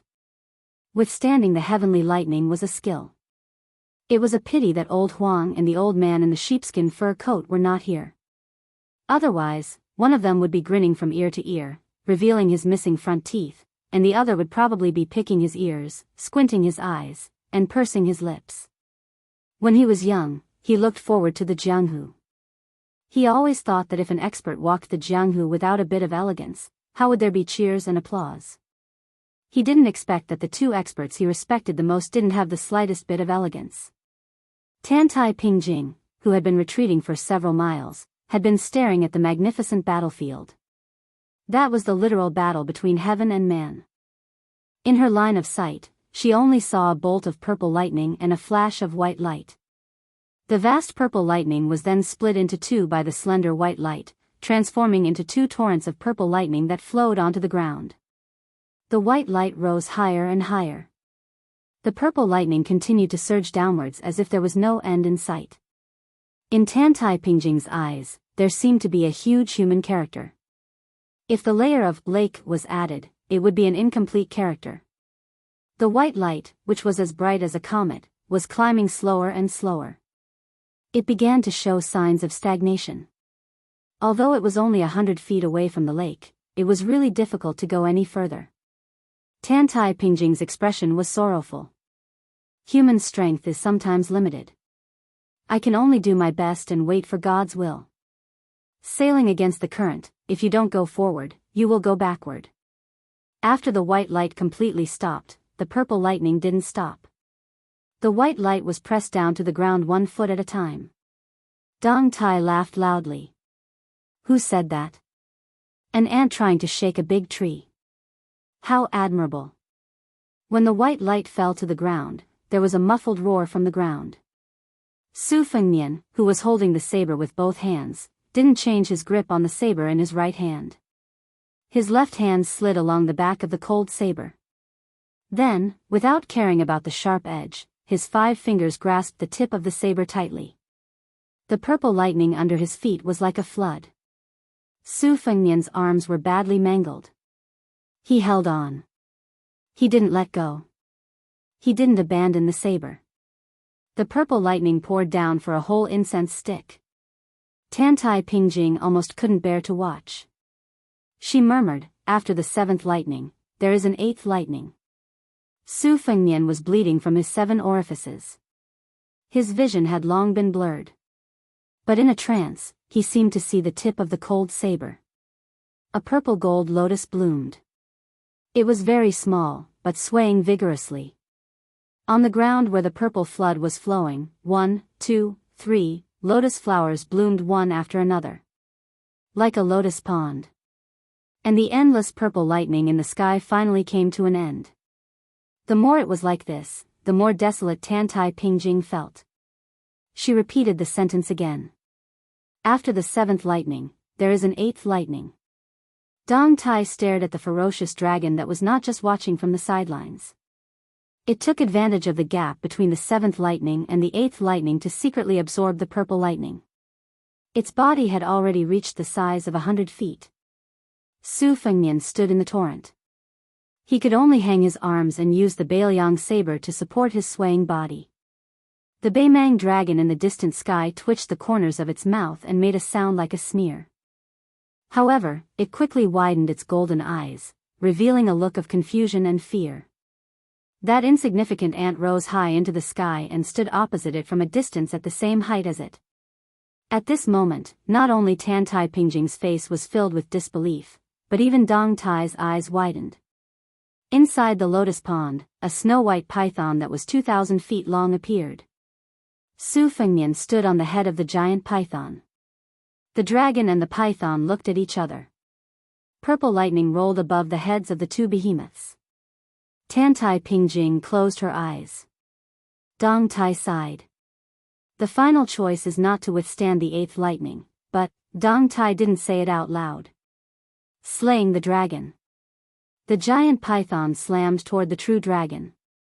The Baimang dragon kept absorbing the purple lightning. But when the dragon python was less than 10 feet away, the true dragon had only grown to 150 feet. The true dragon raised its head and roared at the giant python that was a head taller than it. The giant white python ignored its demonstration. It opened its mouth and bit down on the true dragon's neck. Su Fengnian held the saber with both hands, jumped high, and stabbed down. Su Fengnian stabbed the saber into the true dragon's head. The giant python that was biting the true dragon's neck pulled down at the same time. The man, the dragon, and the python fell together. They fell heavily to the ground. Su Fengnian pressed down with both hands. The cold saber's blade was nailed into the true dragon's head, leaving only the saber handle. The dragon and the python tore at each other. The world turned upside down. When the dust settled, the Baimang dragon's head was cut off and rolled to the side. The white python was on its last breath. Su Fengnian held the saber under his armpit. His face was covered in blood. It was unknown whether he was crying or laughing. He reached out his trembling hand and placed it on the head of the fallen white python. At the same time, the eighth bolt of lightning fell from the sky, exploding toward the man and the python. The sword-biting youth who had been running all the way back brazenly crashed into the bolt of lightning. Chapter 13:20. As the purple thunder pierced through the sky like a rainbow, the wind and snow were attracted by it and drifted down. Dong Tai's left shoulder was soon covered with snow, while his right shoulder was much lighter.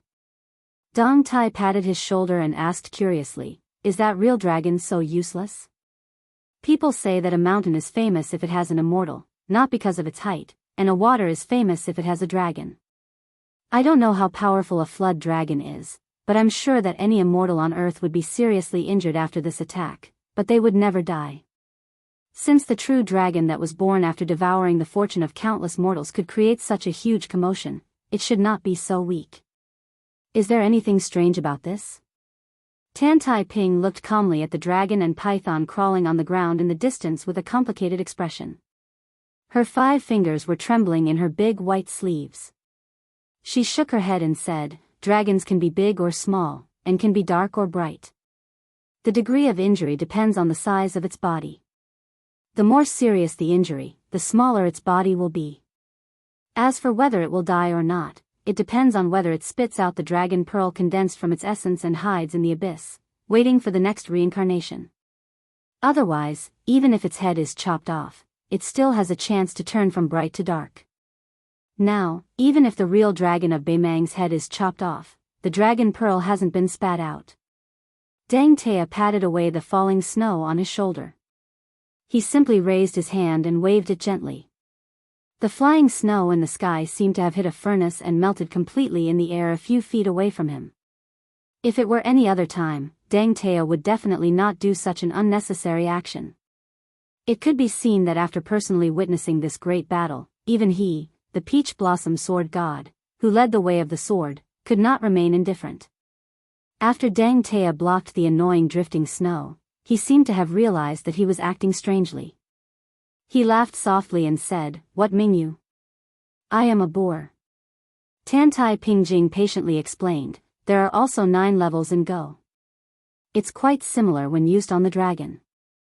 The last 4 levels are, from lowest to highest, concrete, ethereal, meditative, and enigmatic. Previously, the real dragon was restrained by the way of heaven contained in my sex treasure, the Moonwell Heavenly Mirror. From enigmatic, it temporarily fell from enigmatic to concrete. Even if it stole 1.5 bolts of heavenly tribulation purple thunder, it only rose to meditation. Because of this, the white python was able to gain the upper hand because of Su Fengnian's help. Otherwise, in an ordinary battle between pythons and dragons, even if it was 1,000 feet long giant python that was the master of a great river, it wouldn't have much of a chance of winning against a baby dragon that was only 100 feet long. At this point, Tantai Pingjing sighed and lamented, even a centipede dies but doesn't fall down, let alone a real dragon that is compatible with the way of heaven. Dong Tai turned his head and glanced at the tall lady beside him whose sleeves were as big as the wings of a white phoenix. He said helplessly, "It's getting more and more obscure. Fortunately, I managed to understand the mystery behind it." Sect Master Tantai, are you implying that the real dragon still has the strength to fight? The real dragon is cunning, but that lad is not bad either. He made use of the thunder pool to bloom the purple gold lotus. Now that both sides are injured and no one has external help to rely on, what else can they do other than staring at each other? Tantai Pingjing did not say anything. Her 10 fingers stretched out from the edge of her sleeves and clenched her sleeves tightly in her palms. Dong Tai muttered to himself, everything depends on whether Su Longxiang can withstand the last bolt of heavenly tribulation. If he can't, with Su Fengnian, the real dragon of Beimang is destined to stand out and take the opportunity to hit him when he is down. Moreover, the Qi cultivators of Beimang are not to be trifled with. Other than sending out the real dragon, it's impossible that they don't have a backup plan. Tantai Pingjing asked, Dong Tai, are you just going to stand by and do nothing? Stand by and do nothing? That's quite appropriate. Dong Tai looked directly at the Qi cultivator grandmaster who led the entire Guanyin sect to the northwest border. He laughed and asked in return, I don't care what the heavenly tribulation wants, what the Su family brothers want, and even what the real dragon and the Qi cultivators of Beimang want. Both sides will compete in their skills and leave it to fate. However, if someone wants to take advantage of the situation, they have to ask whether I, Dong Tai, agree or not. Tantai Pingjing's expression was as usual as she asked, what do you mean? Dong Tai turned his head and looked at the battlefield in the distance. Both the dragon and the python suffered heavy losses. Taking the unique talisman weapons for themselves is a huge amount of merit. On the battlefield, such a military merit should not be inferior to the merit of a general who destroyed a country, right? Sect Master Tantai, if it were you Qi cultivators, would it be possible for you to ask the heavens for a favor? Tantai Pingjing's expression changed slightly. Dong Tai ignored the subtle change in Tantai Pingjing's expression. He crossed his arms and looked at the high clouds in the sky. He sneered and said, in the past, Dong Tai only pursued the path of swordsmanship and looked far and wide. However, from now on, I'm really tired of these condescending scheming. They can't cut through generations and generations, and it's chaotic and sloppy. Everyone is treated as a puppet. Dong Tai snorted heavily. The Wu family has buried hundreds of thousands of swords in the sword tomb. Dong Tai has not taken a single sword. Until now, I have not taken a single sword. Tantai Pingjing, who had always stood aloof from worldly affairs, did not back down. For the first time, she went head to head with someone. She asked, why? Are you threatening me? Dong Tai laughed heartily. Do you think you're worthy? Tantai Pingjing's chest heaved up and down. It was obvious that she was furious. However, she did not say anything in the end. The lightning pool that bloomed from the purple gold lotus gradually withered. The snow-white giant python that had broken through to the meditation realm lost its support. Its aura dissipated and it was on the verge of death. After exchanging a glance with Su Fengnian, it slowly closed its eyes. Su Fengnian, who had a saber under his armpit, stood with his back against the giant python's head. He stared at the head of the true dragon that was as tall as a human. Still playing dead? Can't you act like a true dragon? The golden eyes of the dragon head that had a deathly still aura were still lifeless. However, after hearing Su Fengnian's words, the two dragon whiskers swayed leisurely. Su Fengnian saw that it was finally too lazy to hide its strength. He shifted his gaze slightly upwards and looked at the empty sky. He said, if I'm not wrong, you're waiting for Beimang's Shijing Qi refinement warrior to give you the finishing touch and rebirth at the cost of more than 100 lives, right? The eyes of the true dragon were lifeless. However, the two dragon whiskers swayed gracefully like two lotuses in the wind, causing mysterious patterns to appear in the air. Su Fengnian laughed. It doesn't matter who lives and who dies. Anyway, there's such a chi refinement warrior who can benefit from the fight between the snipe and the clam. Before you enter the state of mind, she can take out the lunar well heavenly mirror to subdue and suppress you. Are you willing to accept that? The dragon whiskers swayed, creating ripples and sounds. It spoke solemnly through the mouth of heaven and earth. It was full of sarcasm and contempt. Ant. After hearing the words, Su Fengnian's heart beat like a drum. The clothes on his chest were torn apart. However, he looked happy. He even had the mood to raise his arm and wipe the blood stains on his face. He smiled and said, "It's not easy for ants to praise a big country. It's not easy for an ant to shake a tree. Of course, I've heard of this principle. Whether it's a true dragon like you or a group of celestial beings who have been in a high position for a long time, they all look at the world like frogs at the bottom of a well. The life and death of the world are controlled by the fishing rods in your hands. Then, you use the words longevity as bait to lure them. It's called the cycle of heaven and the wide net of justice." At this point, Su Fengnian, who was still wiping his face, did not completely put down his arm. The cold saber hung diagonally under his armpit. A drop of blood from the specific realm of a true dragon slid down from the tip of the saber. He raised his eyebrows and glanced at the sky. The corners of his mouth twitched. "I don't like to talk much when I fight. I try not to talk if I can. You and I both know the reason why I'm talking so much to you. You're waiting, and I have to slowly recover." After the death battle with Wang Xianji, more than half of the celestial being physique that Gao Shulu gave me was damaged. Its qi kept leaking out. However, I didn't repair it. Instead, I went to Mount Wudang to learn a secret technique. I devoted myself to perfecting the pond in my body. I didn't hesitate to walk with a limp on the path of martial arts. Su Fengnian tilted his head and spat out a mouthful of blood. People were used to describing a person's extreme pain as pain that penetrated the bone marrow or the heart. However, Su Fengnian's qi was shattered from the inside out. The pain was even more exaggerated. It was like an ordinary person who had never practiced martial arts. His skin and bones were being crushed inch by a small hammer, and his tendons and veins were constantly being poked by fine needles. However, his mind was always maintaining a clear thought process. Su Fengnian's expression was somewhat ferocious. "It's really painful. I haven't gotten used to it even after experiencing it a few times." The lightning spear that Duanhua Air brought back was no different from scratching an itch. As he spoke, the mouthful of blood that was about to fall to the ground turned into a red serpent-like spiritual creature. It scuttled back to Su Fengnian's body and seeped into his skin. Red threads could be seen everywhere on Su Fengnian's exposed skin. They were like snakes flicking their tongues. Su Fengnian, who had recovered some of his strength, held out the Bailiang saber covered in true dragon blood and wiped it on the snow-white python's forehead. The two strands of dragon whiskers shook violently, as if it was angry. Su Fengnian let out a long breath and said softly, "Huang Manor, hold on a little longer." A streak of resplendent white light originated from Shijing and rapidly shot from Beimang into Liuzhou.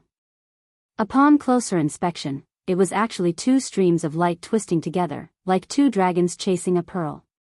Su Fengnian did his best to straighten his back, revealing a rare serious expression. He held the saber in his left hand and opened his right hand.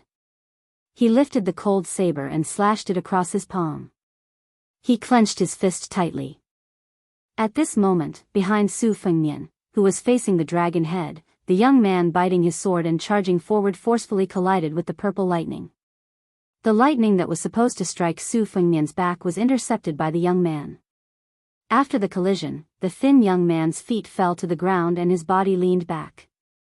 The originally straight trajectory of the purple lightning slightly deviated, showing a slight twist. The dazzling purple lightning madly sputtered above the young man's head. The young man was knocked into the ground by the unstoppable purple lightning, his knees sinking deep into the ground. The calm wind ripple in the young man's mouth had cut a gap in the front of the purple lightning, but it was still not enough to break through the purple lightning. The purple light crazily lingered around the long sword. The long sword trembled like the mournful cry of an autumn cicada. Chapter 13:21. How could a famed sword calm the storm, block this purple lightning? Huang Manor and Su Longxiang's faces were embedded in the purple thunder. On the surface, the eighth bolt of purple lightning was only as thick as a tree. It was not very shocking, only slightly better than the sixth bolt of heavenly lightning that was as thin as a thread. It was even far inferior to the first bolt of lightning that was destroyed by Su Fengnian's azure dragon sleeve. The heavenly thunder was as thick as a water tank. However, Tantai Pingjing and Dong Tai, who were watching from the side, knew very well that this purple thunder was enough to peel off hundreds of heavenly thunder, which was as powerful as the sixth heavenly thunder. If Huang Qin could live to see this scene, he would probably die. No matter how unwilling he was, he would be able to die in peace. This was Su Longxiang's real strength after entering the celestial state. With such terrifying strength, any qi cultivator would feel that it was intolerable. A figure suddenly appeared beside the youth. It was an old man in a yellow and purple Taoist robe. Huang Manor, who was biting the long sword, turned his head with difficulty, allowing the purple thunder to hit his neck. The old Taoist priest closed his eyes and faced the youth. The old and the youth met again after a long separation. The old man grinned. The purple golden lotus that bloomed on the tip of Su Fengnian's blade was the tragic result of the old man's life. Purple golden lotus completely withered. The old Taoist priest's figure disappeared at a speed visible to the naked eye. The youth's face was shrouded in purple light. His lips moved slightly, but no sound came out. It was impossible to see whether the youth was crying. The old Taoist priest, whose lower body had disappeared, turned his head and glanced at Su Fengnian. Su, don't die. It doesn't matter if you bring wine to the grave in the future. Just burn a few more copies of the Plain Girl Heart Sutra. Disciple, I just reincarnated first. In the next life, we'll be master and disciple. Also, there are so many hawthorns on the mountain this year. It's a pity that you're not here. Without your help, I can't finish all the hawthorns I picked. The old man turned his head to look at the young man. It was as if he had returned to the dilapidated Taoist temple at the foot of Mount Longhu. As usual, he rambled on and on. Finally, the old man pointed his finger at the sky and said angrily, Huang Manor, F***CK that heavenly tribulation. A heavenly master of a generation had passed away just like that. The youth, who had turned his neck to look at the old man, was struck by the heavenly thunder and lowered his head more and more. He tried to raise his drooping arm, wanting to reach out and grab his master to prevent the old man from leaving. But to no avail. The young man took a step forward. Suddenly, his abdomen vibrated like a drum, resonating with the earth and creating circles of ripples. When things are unjust, they cry out. Apart from the circle around the brothers and the dragon python, the ground within a radius of 5 kilometers instantly collapsed. However, at the turning point where Su Longxiang became braver with every setback, the true dragon, who was on the verge of death but didn't die in the specific realm, obtained a powerful new life, like rain after a long drought. After the two intertwined white lights approached the true dragon's head, they suddenly parted ways and then instantly crashed into the true dragon's lifeless eyes. The finishing touch. The true dragon opened its eyes. The true dragon's body, whose head had been separated from its body, propped its 4 dragon claws into the ground. The head that had been cut off by the cold blade swept back to the body, seamlessly and as before. The true dragon flew into the sky and disappeared without a trace. In the next moment, the true dragon's head poked out of the clouds and looked down at the world. Its tail was faintly discernible in the clouds 800 feet away. Tantai Pingjing said in a daze, "It shouldn't be like this. It shouldn't be like this." 1,000 feet, heavenly dragon. Su Fengnian turned a blind eye to this and muttered to himself, "I originally wanted to let you show up when I went to the ancient city of Luoyang." A drop of blood slowly fell from the gap of his fist. When the drop of blood was 3 feet away from the ground, Su Fengnian shouted softly and said in a low voice, "Please." Dong. Like a drop of water hitting the quiet surface of the water, the sound was particularly obvious. The heavenly dragon, which was thousands of feet long, spat out a ball of heavenly thunder and rushed to the ground. A burly man appeared in front of Su Fengnian where the blood was dripping. His whole body was overflowing with golden light. Perhaps in the thousands of years of the Central Plains, there were hundreds of emperors and monarchs in the history books, but none of them could be mentioned in the same breath as him. He put one hand behind his back and stretched out the other hand, casually holding up the heavenly thunder. The burly man, who had his back to Su Fengnian, said calmly, "Pass a message to her. Just say, I'm guilty." Su Fengnian didn't say anything. He turned to face the south and squeezed out a second drop of blood. "Please again." A man who looked like a scholar appeared in front of Su Fengnian with a smile. He nodded and smiled at Su Fengnian. "Don't ask me where I'm from. Think about where I'm going and who I'm going to see. I'm the one who said this to Lu Dongshuan's sixth life. It's also for myself. Won't you regret it after today?" Su Fengnian pointed at his heart. The man smiled knowingly. His hair was white, but it didn't affect his incomparable elegance. He looked at a tall woman in the distance who was covering her mouth and sobbing. He said softly, "Silly big girl." Then, he raised his palm with one hand. A bright moon slowly rose from his palm. The pale-faced Su Fengnian turned to the north and said in a low voice, "Please." A beam of light suddenly descended from a height of tens of thousands of miles. It was a Jinwu Dharmakaya. However, it was different from the majestic scene on the Spring God Lake. This time, the appearance of the Jinwu Dharmakaya was full of an oppressive aura that went against the way of heaven. Above the 9 heavens, countless golden threads like fishing lines drew arcs and fell. They bounced up from the ground and wrapped around the limbs of the Jinwu Dharmakaya. However, even if this kind of appearance went against the way of heaven, not a single fishing line dared to appear near the head of the Jinwu Dharmakaya. However, the extraordinary flower-scattering fairies around the Dharmakaya were torn apart by the fishing lines that intertwined into a net. Dong Tai didn't care about Tan Tai Pingjing's inexplicable loss of composure. His face was full of shock. He smiled bitterly and said, "Wang Xianji, you're a monster, but this guy is a madman." After Tan Tai Pingjing came back to her senses, she bowed respectfully. She sobbed and lowered her head. "Master, you said that the way of heaven wants people to bow their heads, but the way of heaven wants the turtle in the East Sea and the frog at the bottom of the well to enjoy themselves. I was wrong, and I understand." When the Jinwu Dharmakaya raised its foot, the battle began. With one hand, the Dharma idol tore off the densely packed golden-yellow fishing lines on its body. With one foot, it broke the purple lightning that was still relentlessly attacking the young Huang man. The purple thunder broke into 2 pieces like a fishing rod. The Dharmakaya that took a step forward held the 2 pieces of purple thunder in its hands. It threw one piece back into the sky and the other toward the Beimang sky dragon. According to the ancient books, the water dragon and the mountain python turned into a flood dragon in 500 years. A flood dragon turned into a true dragon in 1,000 years. After another 1,000 years, it finally became a supreme sky dragon. The Beimang true dragon shouldn't have become a sky dragon so quickly, but the way of heaven was like this. The sky dragon swimming in the clouds was an enemy of the Jinwu Dharmakaya. It was respectful but fearless.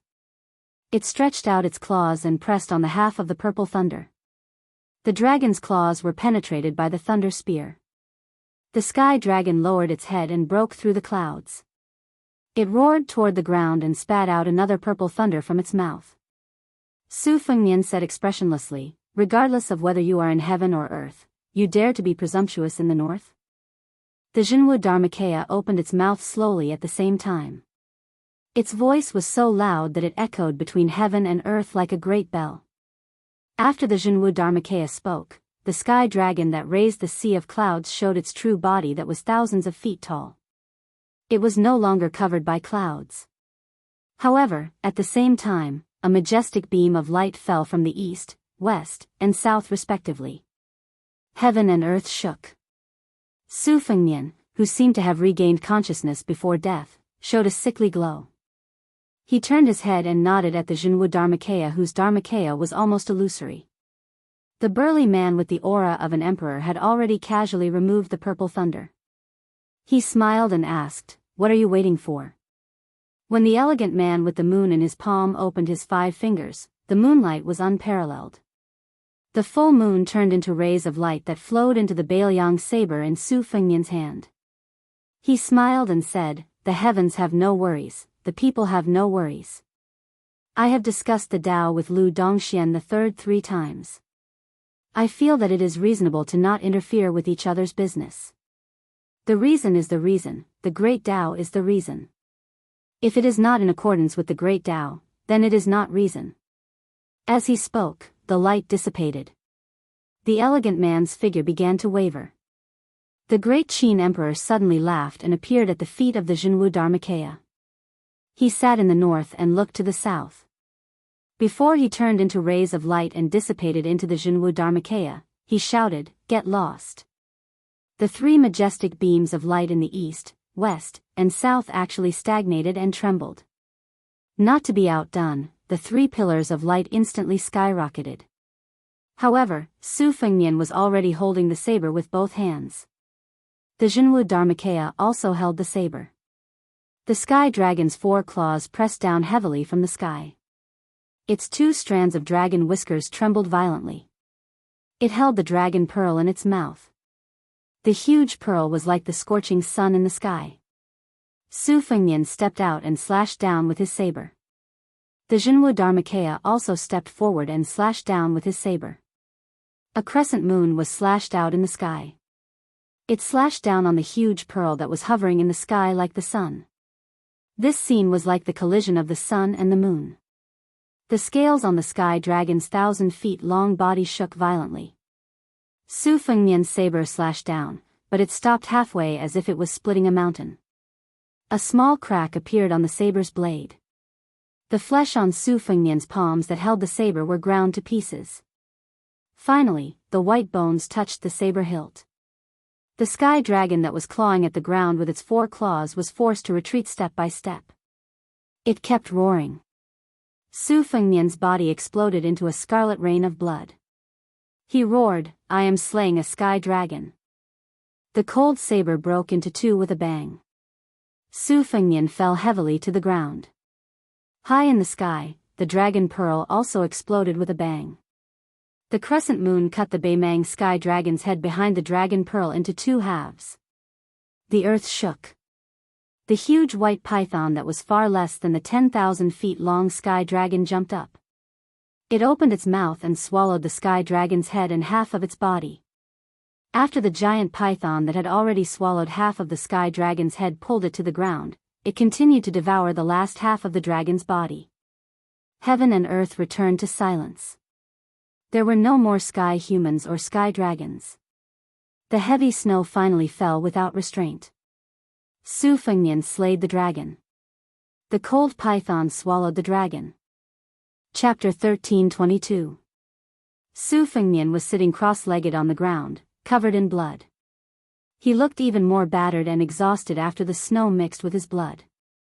Su Fengnian gasped for breath, each breath seeming like it was tearing apart his internal organs.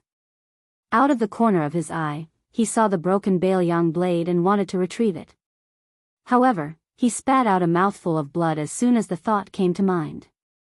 At this moment, a snow-white creature with a strange tail slithered out from behind him. It was no more than 3 feet long and had a slender body like a snake. There were 2 horns on its forehead like a flood dragon, 2 whiskers like a carp, and 4 claws. It suddenly moved as fast as lightning and bit the broken blade onto Su Fengnian's leg. It raised its little head and wagged its tail at Su Fengnian as if it was asking for praise. Su Fengnian smiled and extended his hand. The little fellow suddenly turned its body and hovered motionlessly in the air, seemingly pretending not to see anything. Su Fengnian bent his finger and gently tapped on its head. The snake-like creature fell onto Su Fengnian's knee with a thud. First it pretended to be blind, and now it was playing dead. Su Fengnian, his face covered in blood, laughed involuntarily and said, "That bead is already shattered. Even if you swallow it, it'll take at least a few hundred years to completely digest it. It won't be of much benefit to you or me, but Huang Manor needs it to nourish his body and condense his soul. Spit it out obediently and I'll count to 3. In the end, when Su Fengnian counted to 3, the little fellow lying on his knee twitched on purpose, as if to express that it had died heroically in battle. Su Fengnian twirled its tail with 2 fingers and said helplessly, as expected of my natal item. It's just like me when it's acting like a rascal. Fine, fine, I promise you that after we return to Liangzhou, you can eat all the koi fish in Tide Hark Lake. The little fellow's head floated up to the same level as its tail and tilted back slightly. Its head and tail joined together to form a cute little circle, just like a lively dragon wall. It hesitated for a moment, then reluctantly opened its mouth and spat out a bead with visible cracks. It was as small as a grain of rice, but it radiated the brilliance of the sun and moon. After spitting out the pearl, the little thing was somewhat dispirited and listless. In a flash, it disappeared into thin air. Su Fengnian held the 2 sections of the cold blade in one hand and pinched the bead with 2 fingers in the other. He stood up with difficulty and turned to walk towards Su Longxiang. The young man stood there in a daze. The body of the famed sword storm calming in his mouth and his hanging arms had dazzling lightning swirling around them. Even Su Fengnian was shocked by his imposing manner. However, this kind of power was like a dynasty that seemed to be at its peak but was actually surrounded by danger and would collapse at the slightest touch. Su Fengnian didn't approach Su Longxiang, whose qi was extremely chaotic. He loosened his fingers and opened his palm. The broken dragon bead began to spin in his palm. Su Fengnian pushed forward and the bead slid out of his palm. However, it quickly bounced back. If Su Fengnian hadn't turned sideways in a hurry, he would have been hit by the bead. To the martial artists of Jianghu, this bead was an unimaginable tonic. Its effect of nourishing the essence, qi, and spirit was unparalleled. The bead probably felt Su Fengnian's resistance and could only spin around. To the spiritual bead, its choice of Huang Manor as the Dragon Cave was naturally far inferior to Su Fengnian, who was a natural matchmaker. Tantai Pingjing swept to Su Fengnian's side and asked with a complicated expression, "If you don't take what is given by heaven, aren't you afraid of being punished?" Su Fengnian said indifferently, "In order to withstand the sky thunder, Huang Manor sealed his heart acupoint.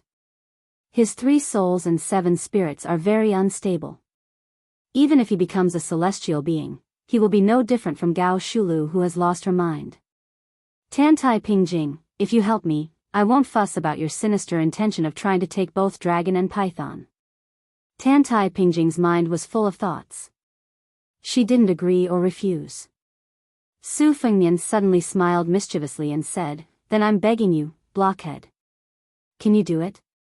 At most, I'll return the moon-well sky mirror to you later." Tantai Pingjing was stunned and looked absent-minded.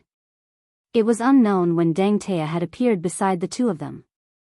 He chuckled softly and said, "You're still flirting at a time like this?" Tantai Pingjing turned her head and looked at the young man who was absorbing the qi of heaven and earth crazily. Her expression became serious. Deng Tea touched a sore spot and joked, "Yo, our sect master Tantai is at least 100 years old, and yet she can still act like a shy little girl. Look, her ears are red." Tantai Pingjing ignored the peach blossom sword god's ridicule and sighed softly, "Even if I help, I'm afraid it's too late. There's only one obsession left to become a celestial being. If I don't cut it, even if Dong Tai takes the sword and I send the pearl, it's meaningless. Su Longxiang still can't return to the human world. Moreover, whether I send the pearl or Dong Tai takes the sword, the price will be very high." Tantai Pingjing raised her hand and waved her sleeve. A breeze rolled up a handful of yellow sand and floated to the young man. The sand didn't turn into powder immediately. Instead, it shot into the lake like an arrow and slowed down bit by bit. However, in the slow process, there was a kind of unnatural and unreasonable weathering. It was natural because the weathering of sand in the desert was a matter of course. It was unreasonable because under normal circumstances, it wouldn't take a few years or even dozens of years for the weathering of sand in the desert. This strange phenomenon was like a toddler who had just learned how to walk. After one step, he would become a teenager. After a few more steps, he would reach middle age and old age, until he died of old age. Dong Tai clicked his tongue in wonder and said, "This is the way of heaven." Tantai Pingjing said worriedly, "The so-called celestial being realm means to forget about the world without worries. When everyone is awake, I sleep alone. Just like what the saint said, lazy travels alone with the wind. How to wake Su Longxiang up is the most difficult part." Dong Tai smiled and said, "It's useless to talk about it. I have a sword." As he spoke, Dong Tai put two of his fingers together, raised them up, and then gently chopped down. If it was said that Su Longxiang's surroundings followed the rules of the heavenly Tao and formed a small kiliacosm of its own, and this part of the world was in chaos like a chicken egg, then Deng Tai's sword momentum was about to split open the world and split the chicken egg in half. Dong Tai laughed loudly and said, "After splitting the mountain, I'll use another sword. Let's call it paving the road." The finger sword cut the mountain, and the mountain was about to close. Dong Tai then released streaks of sword aura between the mountains, forcibly blocking the gathering of the way of heaven. Dong Tai rode the wind and flew forward. After leaping over Su Longxiang's head, the calm wind ripple with purple lightning appeared in his hand. After the peach blossom sword deity went straight through the thunder pool of heaven, his figure went further and further. He knocked his fingers and flicked his sword. He laughed and said, "Splitting the mountain and paving the road, 2 swords in exchange for a good sword. We don't owe each other anything." Chapter 13:23. Almost as soon as Dong Tai took the first step, Tantai Pingjing took the bead from Su Fengnian and followed closely behind Dong Tai. The path was as narrow as a sword's length. Tantai Pingjing, dressed in white, followed Dong Tai and flew over Su Longxiang's head like a white phoenix. At the same time, she shook her wrist and slapped the bead into the young man's chest. When Tantai Pingjing landed in the distance, she felt as if she had walked through the gate of hell. She still had lingering fear, as if her soul was trembling. The feeling was even stronger than that of surviving a life and death battle. It was because she was a top chi trainer in the world and someone who knew the strictness of the natural law best that she felt the lingering fear. The reason was simple. If Zhang Julu, the Grand Secretary of the Imperial Court, was traveling incognito in Tai and city, ordinary people could ignore him if they didn't know his identity. However, if an official working in the 6 ministries passed by the blue-eyed man, he would inevitably feel as if he was walking on thin ice. Dong Tai and Tantai Pingjing passed through the thunder pool one after the other. It happened in the blink of an eye. She turned her head and showed a shocked expression. The 2 mountains merged, but Su Fengnian was standing beside Su Longxiang. Tantai Pingjing knew that Su Fengnian went there with the help of the Yujing Sky Mirror, and he could also leave with the help of the Yujing Sky Mirror. However, the key was that in the middle of this trip, Su Fengnian was not going there to enjoy the scenery, but to wake up his younger brother Su Longxiang. Tantai Pingjing could be 10 years older or even a month later. Perhaps in less than half an hour, she would see a hunchbacked old man with white hair instead of a young king of Bailiang who was only in his 20s.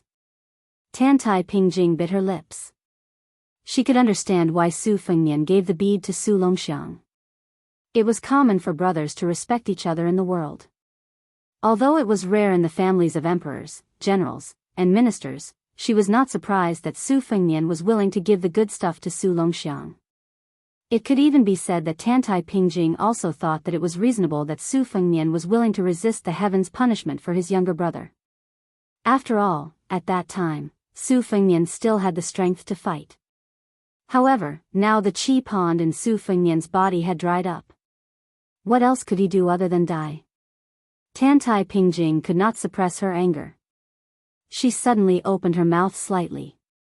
Su Fengnian seemed to have only said one sentence to his younger brother, and then quickly retreated to the original place. He staggered out of the shaky Yujing Sky Mirror with a bright smile on his face. Tantai Pingjing did not think that one sentence could wake up Su Longxiang. One sentence could break the heavens' law.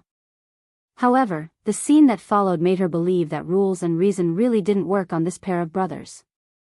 The youth opened his eyes, turned and ran to Su Fengnian. He lowered his head and crouched down, gently carrying the exhausted Su Fengnian. There was a sound of horse hooves in the distance. It should be the 2,000 dragon elephant army that arrived late. Of course, even if this cavalry army arrived early, they would only be caught in the crossfire without any power to retaliate. Tantai Pingjing came to the side of the two brothers. She glanced at Su Fengnian's hands on his younger brother's neck.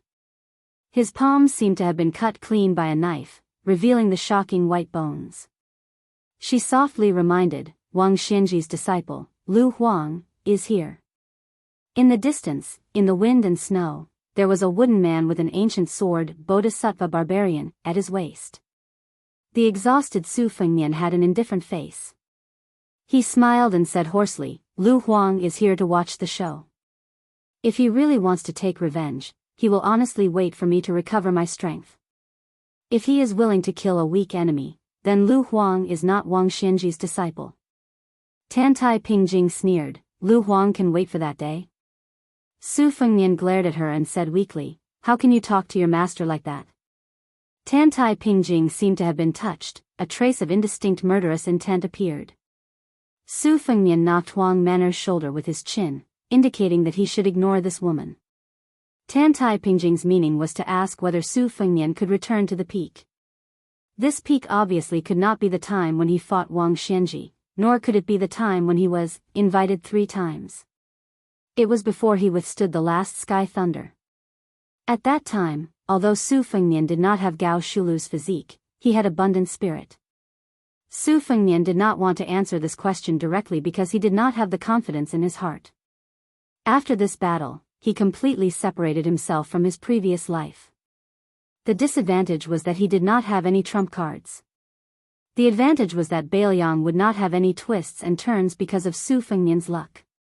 On the other hand, Su Fengnian had a life item and was already closely related to the fate of Bailiang. Once Bailiang was broken, he would certainly die. In this regard, Su Fengnian did not worry about personal gains and losses. He could save Huang Manor and let his younger brother have no worries. Today's big deal was a profit. Doing business with God without any pretense of cordiality, not only did he not lose everything, but he also made a little profit. This was a technical job that made Su Fengnian feel proud of himself. After the battle, Su Fengnian was a little sleepy and his eyelids were fighting. But before he fell asleep, Su Fengnian still had some things to say to his younger brother, so he spoke his mind in a long-winded manner. Huang Manor, I don't want to say nonsense like your master didn't die for you. The old heavenly master sacrificed his life for you. You feel guilty, but I feel the same way. When old Huang left Bailiang for Martial Emperor City, I also thought that because old Huang was a sword fanatic, he went to the Eastern Sea to prove the 3 words, 9 swords Huang. But in fact, I know very well that old Huang went for me. There was no other reason. Perhaps he wanted to tell me that if Su Fengnian did not have Bailiang in the future, there was still the martial world to think about. Perhaps old Huang felt that the first time I walked the martial world with him, he did not give me any face and wanted to leave in glory again. Perhaps, who knows? In short, old Huang left. Just like the old heavenly master, he couldn't escape death in his lifetime. But for us, he died a long time ago. You wanted to kill a few more experts for me. I understand your thoughts, but you didn't do it well. More accurately, you did it in a complete mess. I rushed here to fight this and that, and I really didn't have time to beat you up. Otherwise, I would have already beaten your butt. I want to beat you up now, but I really don't have the strength. When I was young, I clearly did something wrong, but I still liked to argue with Su Shao. I felt that it was a very satisfying thing, and I was afraid that our father would scold or beat me. After the incident, I always felt that I was a man. But when I grew up, I realized that it was wrong. Huang Manor, don't learn from me. Su Fengnian's nagging voice was getting softer and softer. Su Longxiang didn't interrupt from beginning to end and carefully carried his older brother on his back. When he was young, he had already revealed his innate divine strength. He would often carry his older brother up and down Mount Qingliang. Occasionally, his older brother would even pull a kite in his hand. The big sister, who loved to join in the fun, would run behind them and shout happily, "Fly, fly, fly." Huang Manor said softly, "Big brother, don't sleep." Chapter 13:24. A large group of people were kneeling in the corridor of a secluded building located in the corner of Shijing's inner court.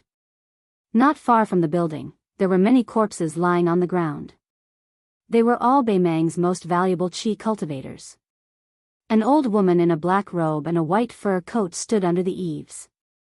Her hands were folded in front of her chest, and her sleeves were rolled up like bat wings.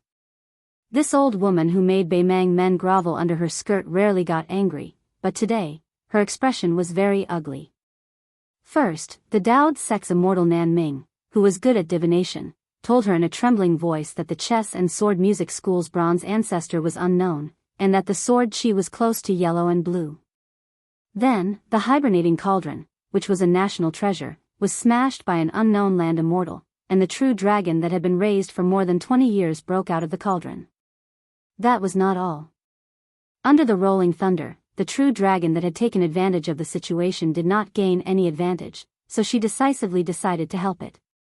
This was because she had always dared to gamble with the heavens. It was fine if she did not gamble, but if she did, she would gamble big. Last time, she won a lot of money, and the entire Beimang dynasty followed her surname. But this time, the immortal Nan Ming told her that she had lost, and the 100 corpses outside the building were proof. In fact, her anger was not because she had lost a battle in Liuzhou of Beiliang that did not affect the overall situation.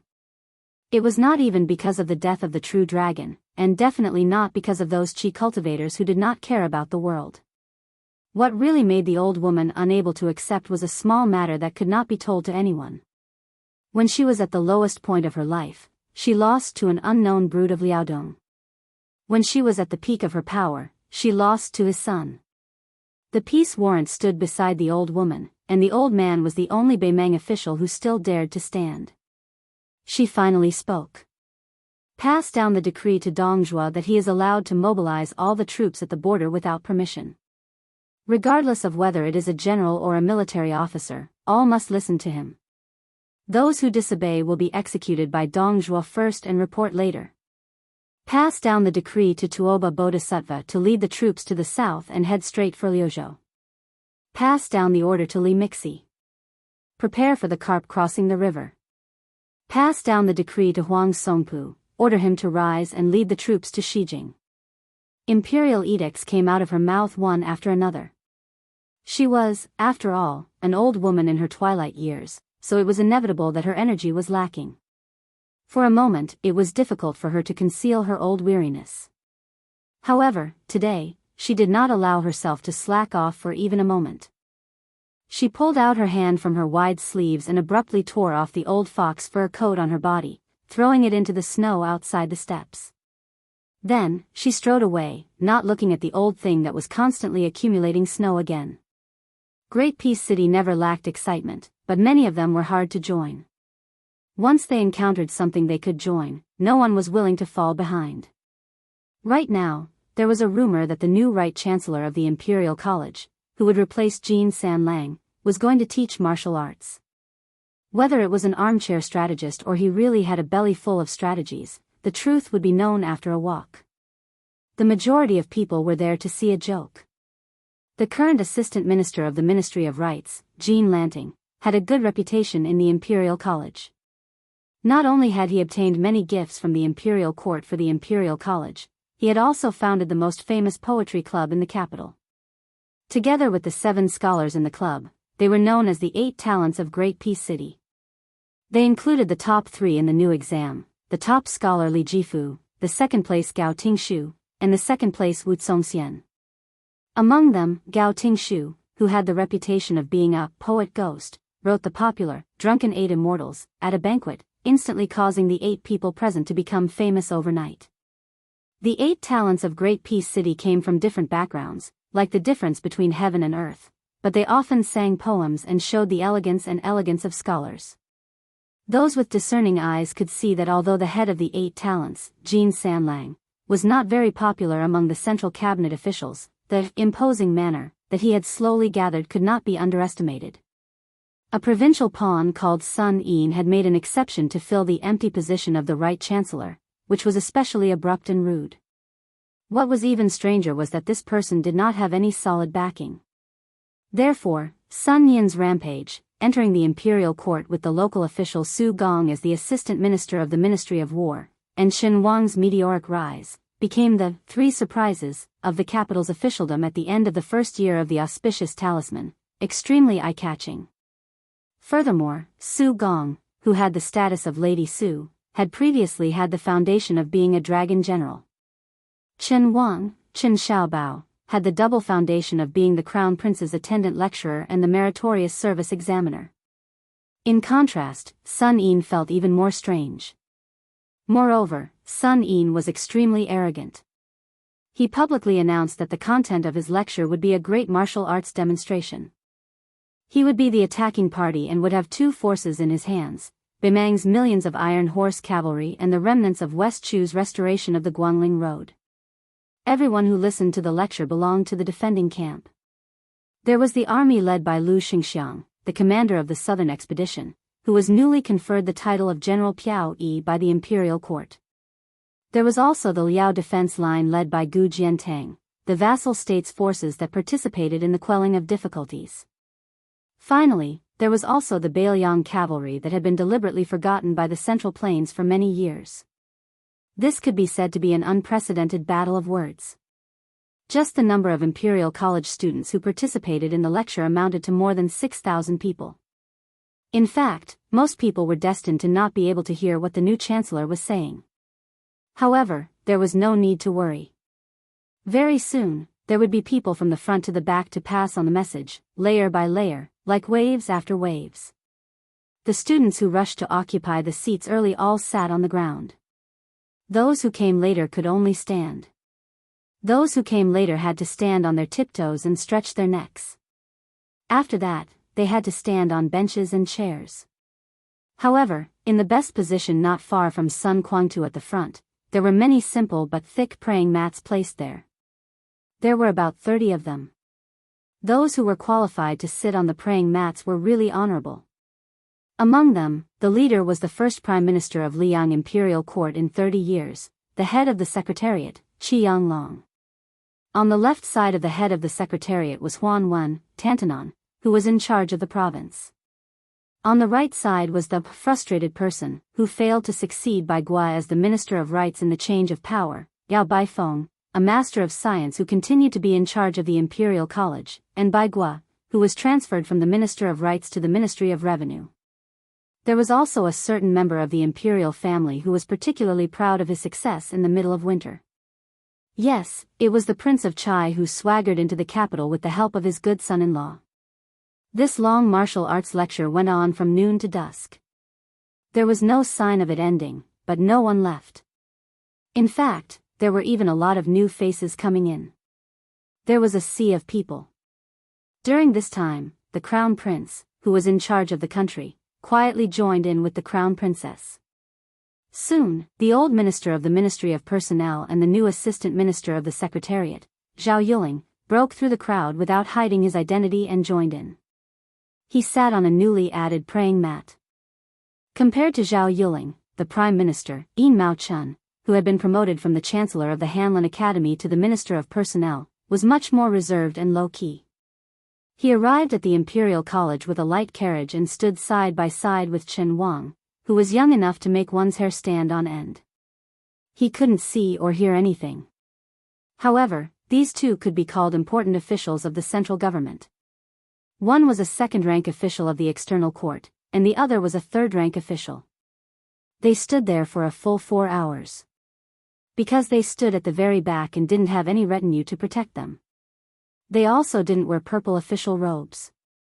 On their left and right were ordinary students of the Imperial College who studied hard. No one knew that there were two important officials of the court standing right in front of them. They only thought of them as ordinary Confucians of Great Peace City. The Imperial College continued to be noisy and lively. It became the hot topic of discussion in the capital.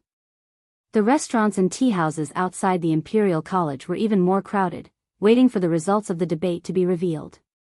There were constantly scholars running onto the street to report the real-time situation. Chapter 1325.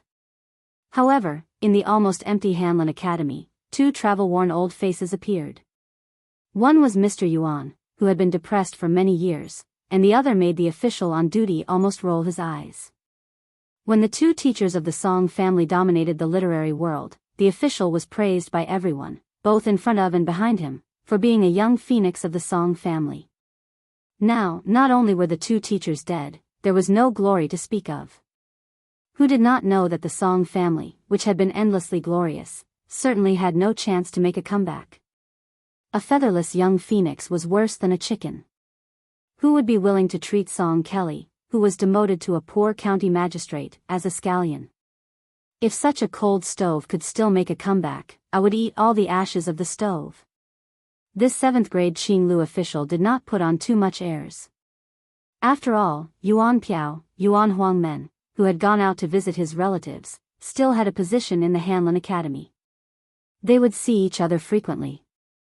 There was no need for him to lose the merit that he had accumulated over many years for Song Kelly. Yuan Pu, or Yuan Benshi, the master of the Emperor of Liang, sat down in his room. His half-inch-long tongue was naturally unclear. Don't you want to go to the Imperial College? That's the place where your Song family rose. Song Kelly, who had traveled with Mr. Yuan, shook his head and said calmly, "It's useless to revisit the old place." Yuan Benshi was silent for a moment and said slowly, "Chen Wang, Sun Yin, will be your political enemy from now on. They won't lose to you in terms of achievements and knowledge. But they took the initiative to come out in the open. This is your biggest disadvantage, but also your only advantage." Song Kelly nodded. In the dusk, in the yamen of the Zhao family, which was not far from the Hanlin Academy, a tall old man with purple beard and blue eyes walked to the Imperial Street alone. He stood in the middle of the most magnificent and wide street in the world, with his back to the gate of the Imperial City, and looked at the sky in the south. The old man remembered a chance encounter when he was young. At that time, that man was also very young, and at least he wasn't crippled. At that time, he was deliberately forced to stay in the Hanlin Academy by his master, and his best friend was already in charge of the Ministry of War. The other Jinshi of the same year also had a bright future. It was a time when the literati were overwhelmed by the military. 10 years ago, literati were like performers who could only answer to the generals in the imperial court. If it was a few decades ago, the dynasty was full of warring towns and people were divided into territories. Literati couldn't even answer to the generals.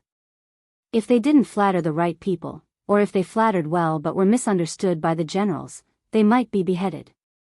In such a dynasty, not to mention the orthodox Great Chu of the Central Plains, even Dongyue, who was willing to be slaves to the Great Chu, was qualified to laugh at the northern neighbor as a group of uncivilized barbarians, not to mention the orthodox Great Chu of the Central Plains. Because of his purple beard and blue eyes, even the barbarians of Liang in the eyes of the Central Plains people had to mock and ridicule him. It was a gloomy day in late autumn when a certain scholar's life was finally getting better. He went to the Ministry of War to ask his friend to open the back door and borrow a map of the two vast territories. When he got the map as he wished, it was raining heavily. He didn't dare to let the rain wet the map, so he had to take shelter under the eaves of the yamen. But the heavy rain didn't stop, so he could only wait patiently. Then he saw a young man arrive with an umbrella and a small wooden chest in his hand. He didn't like this person because he had a strong warrior's aura. Judging from his attire, he was probably a military officer with a surplus rank who the imperial court turned a blind eye to. The Ministry of War's yamen courtyard was deep and had several entrances. He guessed that this person would be stopped at the first courtyard. As expected, the guy was stopped at the first courtyard, so he didn't pay much attention to him. But when he was waiting for the rain, he occasionally turned his head and glanced at him.